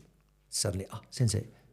I'm like, I was just a Richardo yesterday. Boom. And you have to let it go, okay? And the Japanese, rightly or wrongly, you can look at it positively and negatively, are sort of role players. And, you find out that, for example, I'm assuming I'm older than you, and then, so I'm talking to you in a certain casual way, and then you find out, you were born in 62. Oh, you're a year older than me. Sorry, I've been using the casual form. And the body language changes and everything changes. And they might have been friends for years. So, that kind of societal thing goes on there. Yeah. And so, when I did become an instructor, it was just like one day you're not, one day you are. Yeah. And so you fulfill that role. And whether you're talking to a senior or a junior, you're just constantly changing throughout the day, the way your body language is, the way your sentence structure is, even the choice of words changes all the time. So they're very used to being that. And it's like, before the war, they were willing to a man to kill themselves. After the war, what are you talking about? We're a peace-loving nation. We have a peaceful constitution. We don't go to war. And they believed it. Boom, they went straight into that role. So I don't know if I'd have put my foot in it somewhere with questioning that too much or wanting to discuss it, because I did find sometimes when the conversation was tricky, you're just greeted by, boom. So as much of a Japonophile as I am, I don't think I could have fully immersed myself to be, well, you could never become Japanese. So I would have always been a foreigner. And then to have a family that's got that, and then your kids are going to school, and I don't know. And so it's a long way of answering your question, but I felt that that block of time was enough. If I'd stayed longer, I would have been the sort of perennial foreigner sort of novelty, if you like. Almost. When you... Where I wanted to... But, of course, I'd stayed just the right amount of time. Yeah. Not everyone can do 9 or 10 years. So it was enough to be... Well, that is a substantial length of time, but not too much that I couldn't go back or I couldn't re-establish myself in the West. When you left, did you find it like quite an adjustment period, even like mentally and things of like getting back into sort of like a Western way, I guess, after being there for so long? I was really lucky. I had a student who had an international company, and I was leaving, and he cajoled me into taking a job in Paris as the sort of liaison between the French staff and the Japanese staff. And I mean, it's not a job that was suited to me particularly, but it was in the fashion business, and it was kind of a cool job actually. But so I went over there, and it allowed me to leave Japan, but with still having that sort of umbilical cord, if you like, of connection and back and forth, and speaking Japanese almost every day. And so it was a really soft landing back into the Western world. I don't know what I'd have done if, boom, I'd have been cut from that. Yeah. So that allowed me to get myself together and to get my priorities straight, to relearn who I am in some ways, because, of course, when you're in that environment for so many years, you do become a different person. And sometimes you shift a little too far. And did you feel like you almost had to like find yourself again, in a sense? Well, a little bit. You've got to find that equilibrium. I mean, you know, it's like, I don't want to talk about politics now, but, you know, the pendulum swings. It doesn't just hover around the middle, not now. It swings one way to the left and suddenly it goes to the right, and it's almost like, well, where's the center anymore? And so I think, you know, you do... I remember visiting, I'd been in Japan probably 5-6 years at least, and I went to Marshall Street to train, and the lady who was the secretary of Instructor, Sensei, you remember JKA Hombu? Yeah. She said, "Oh, you look like Japanese more." My body language was the way I was carrying myself in that sort of "how are you" kind of way. So you thought, "Oh gosh, I don't really want to not be British." And to that degree, you know, I don't want to be a sort of, I don't know, a hybrid of not one and not the other. Yeah. So, I was conscious of not losing myself and potentially losing myself. Yeah. Yeah. How many, so from like going to Paris and then hooking up with Sensei John Mullen, like how long sort of like, okay. that Well, I been hooked up with him from before I went to Japan. Yeah. And he was a good friend of mine before I went to Japan, and we trained together. And he had his own dojo. He was up crack of dawn before going to work. So I used to get up early and go and visit him. And then, I decided to come back to New York. So I stayed with him for 6 weeks, I guess, something like that, before I found my own space. And that's when we formed the WTKO. Yeah. And the rest is history there, I guess. Well, I guess that'll be in volume 2 or I was going to say, is the, you know, now, obviously, now as an instructor, coming through the instructor's course and everything, and obviously now as being a teacher and a sensei, you know, do you see yourself, you know, more of a preserver of the tradition or an innovator? Oh, that's a good question. For the next generation? Well, you know, I mean, I feel that, you know, what Asai Sensei was doing, and I had a bit of a clash with Yahara Sensei one time. And I said to him that, you know, you've taught me to be an individual because you are an individual. And he liked that. And that's sort of how I feel, that I am doing very traditional karate, but not... And I don't think traditional means to not evolve. And so deeply buried in the roots of karate, but evolved to who I am and what I've experienced. And, you know, when you look at perhaps how the JKA was formed after the war, I mean, I don't know, obviously I wasn't there, but you sort of get the feeling that they're sitting around the table like this saying, you know, who can remember Basai Dai? You can remember? Oh, great. So you're going to teach Basai Dai. Does anyone remember, you know, Kanku Sho? Oh, no. Yeah, I think I've got it. Okay, you're the Kanku Sho guy. You know, I don't know if it was as bad as that, but they'd all been away. And as we know, based on certain writings, that Funakoshi Sensei during the war might have 1 or 2 students, and they had a hard time sticking around because it was just same thing every day, not really allowing for innovation.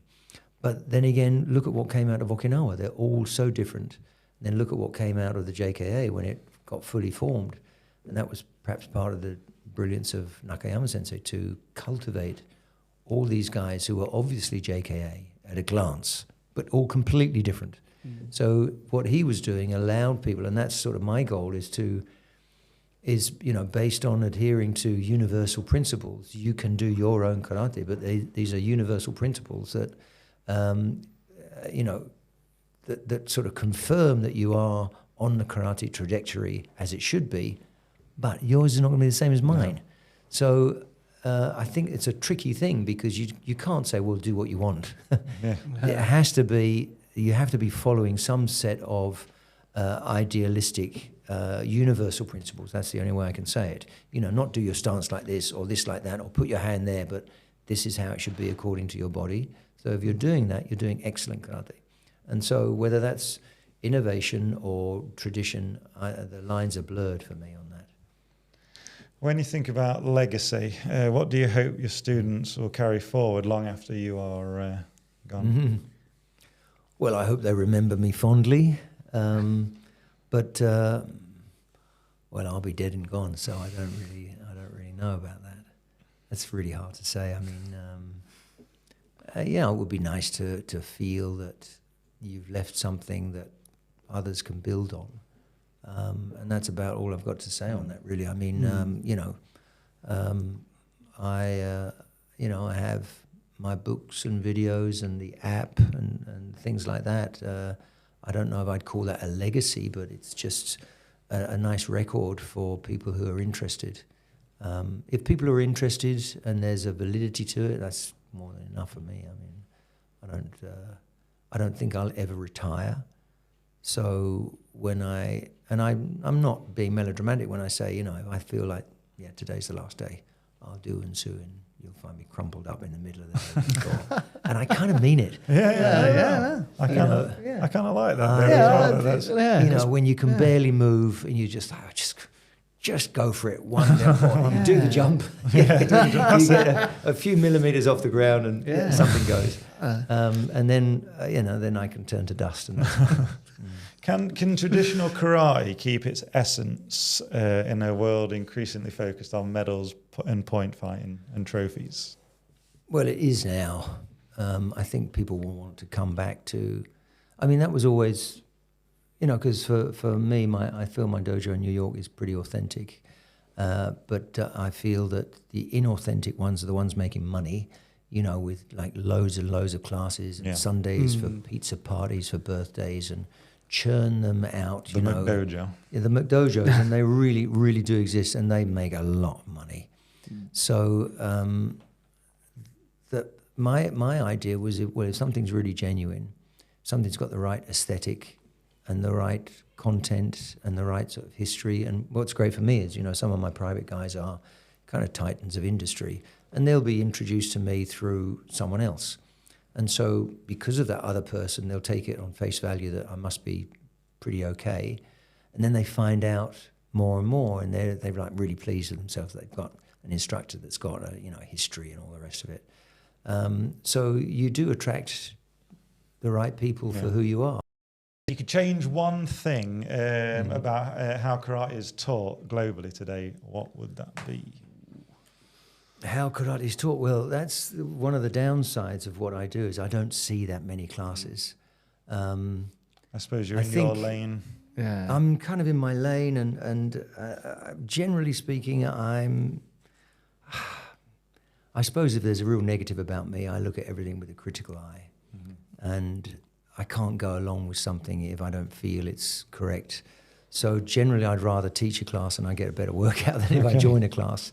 And unlike our friend that we were with earlier, I'm not doing it for sports or what can I get out of this quite so much. I want to see what other people are doing. And generally speaking, I'm not necessarily critiquing someone else so much as Are they doing something that I've missed?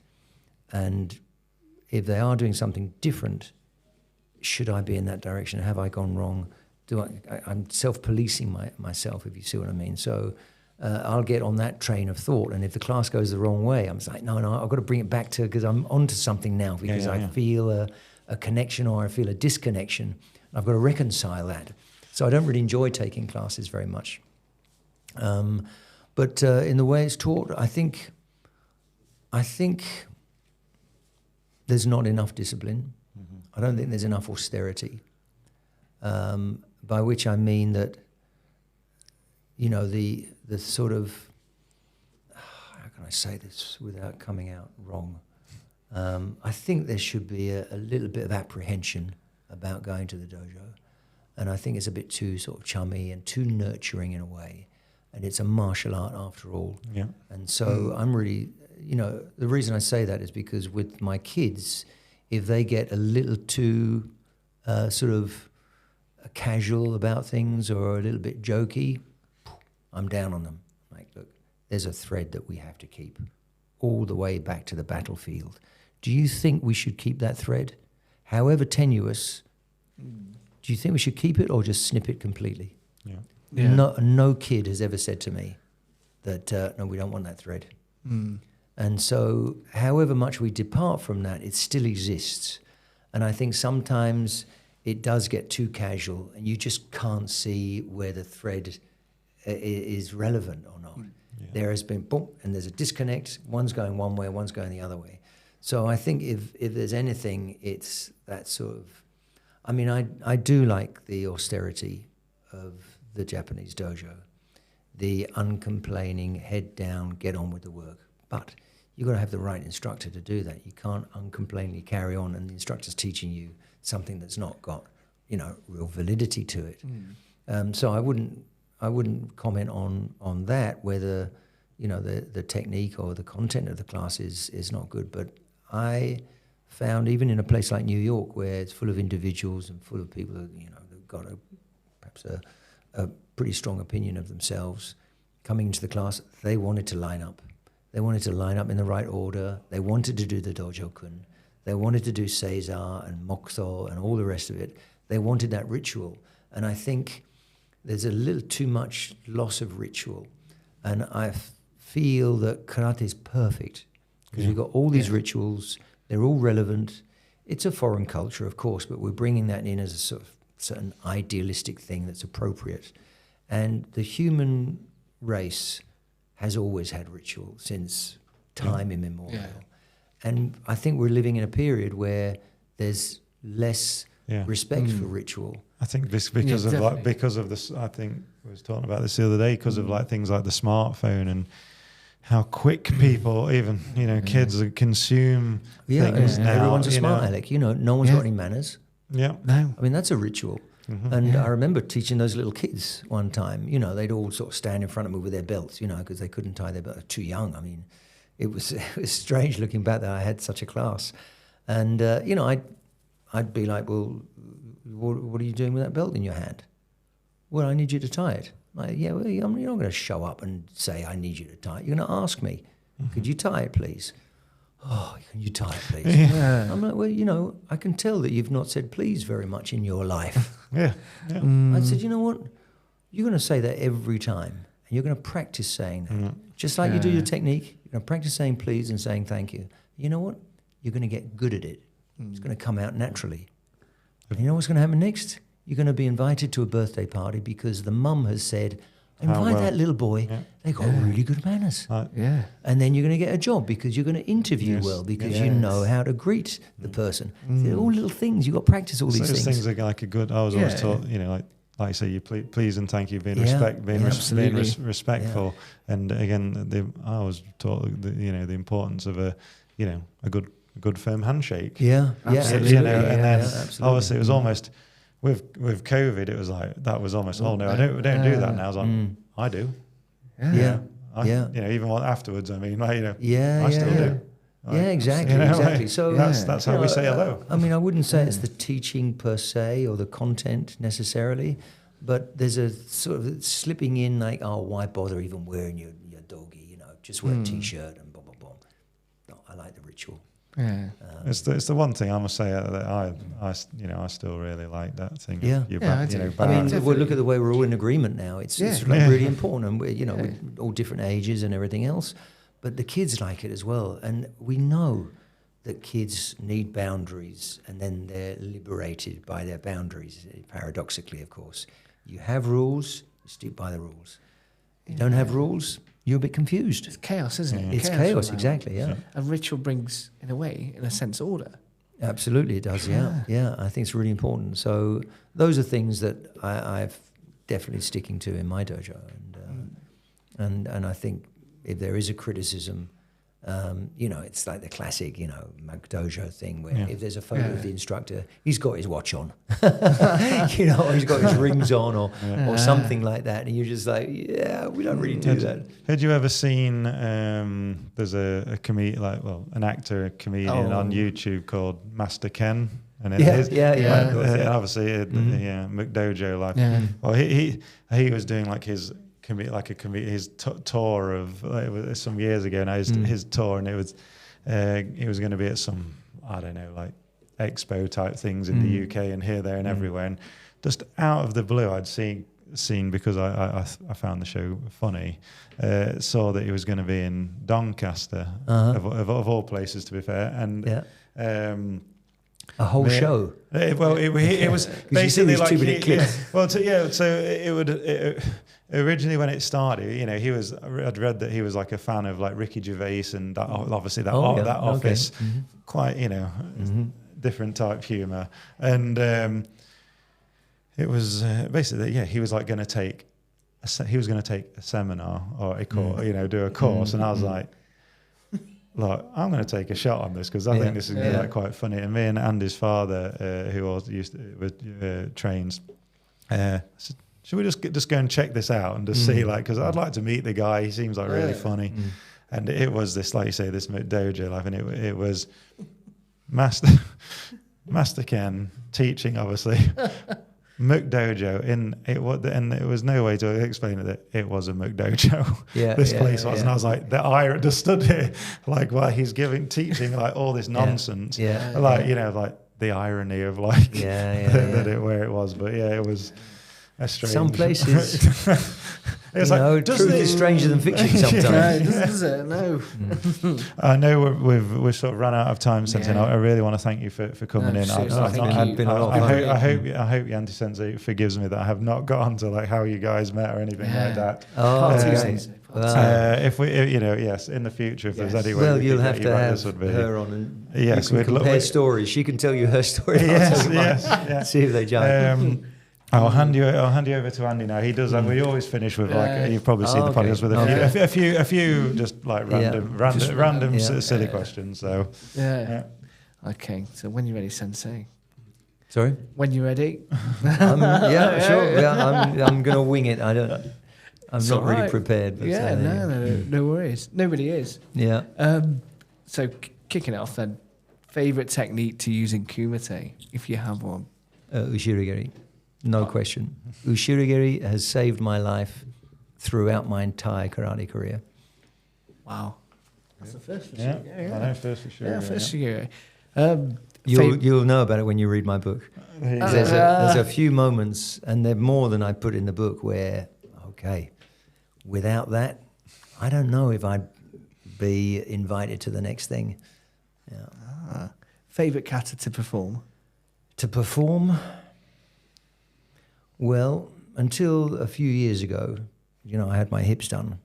I didn't know that. Would have been unsu. I've got two hip replacements, but I did unsu actually a few years ago in Japan, and did okay.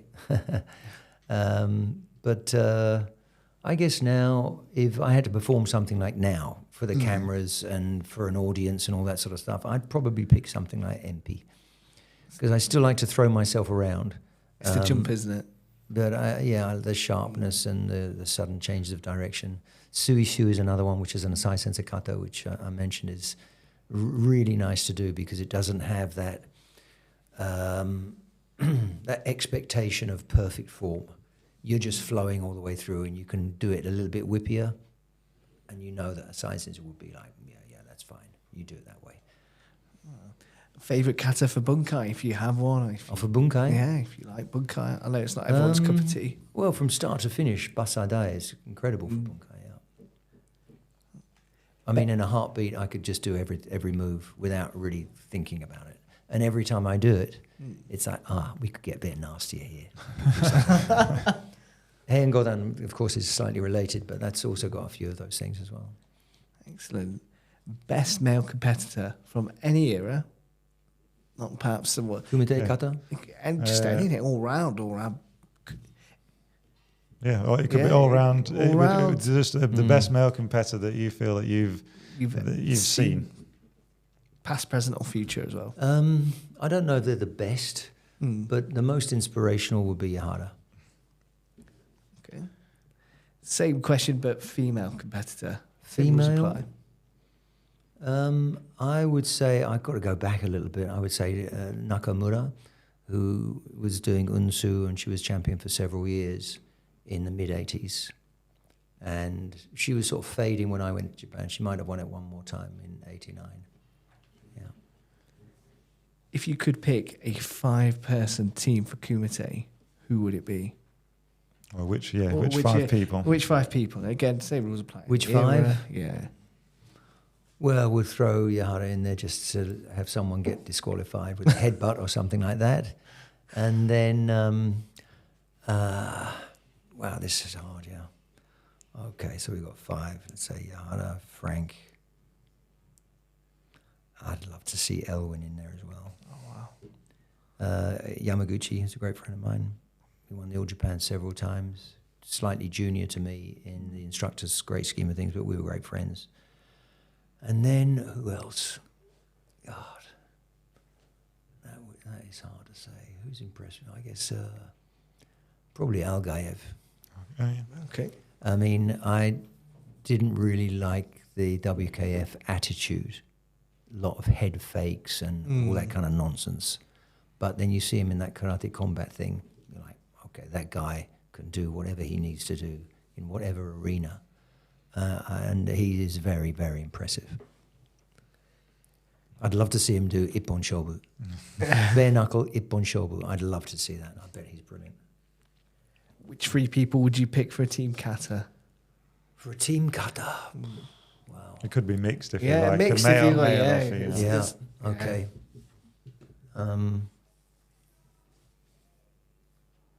Wow, that is hard. That is hard. I guess it would have to be the JKS guys. You know, like obviously the ages are all wrong, but you know, Kagawa, Arimoto, and Tsuchiya. Your greatest karate achievement?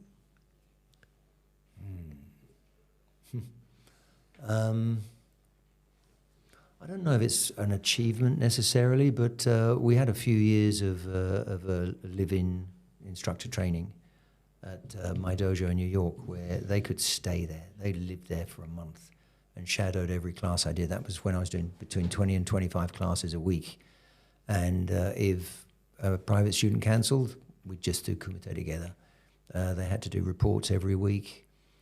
And it was a wonderful evolution to see. And, you know, some of them have moved on, but there's a few of them that we're really still close together. And I want to, most of them are from Europe, so I want to sort of rekindle that in a different way and have, you know, weekend retreats for people who are either alumni or once in a blue moon, and you recruit to come in and do that sort of thing where you're just sort of saturating yourself for a period. Yeah. Kenshusei program, like an adapted one, shall we say. Yeah.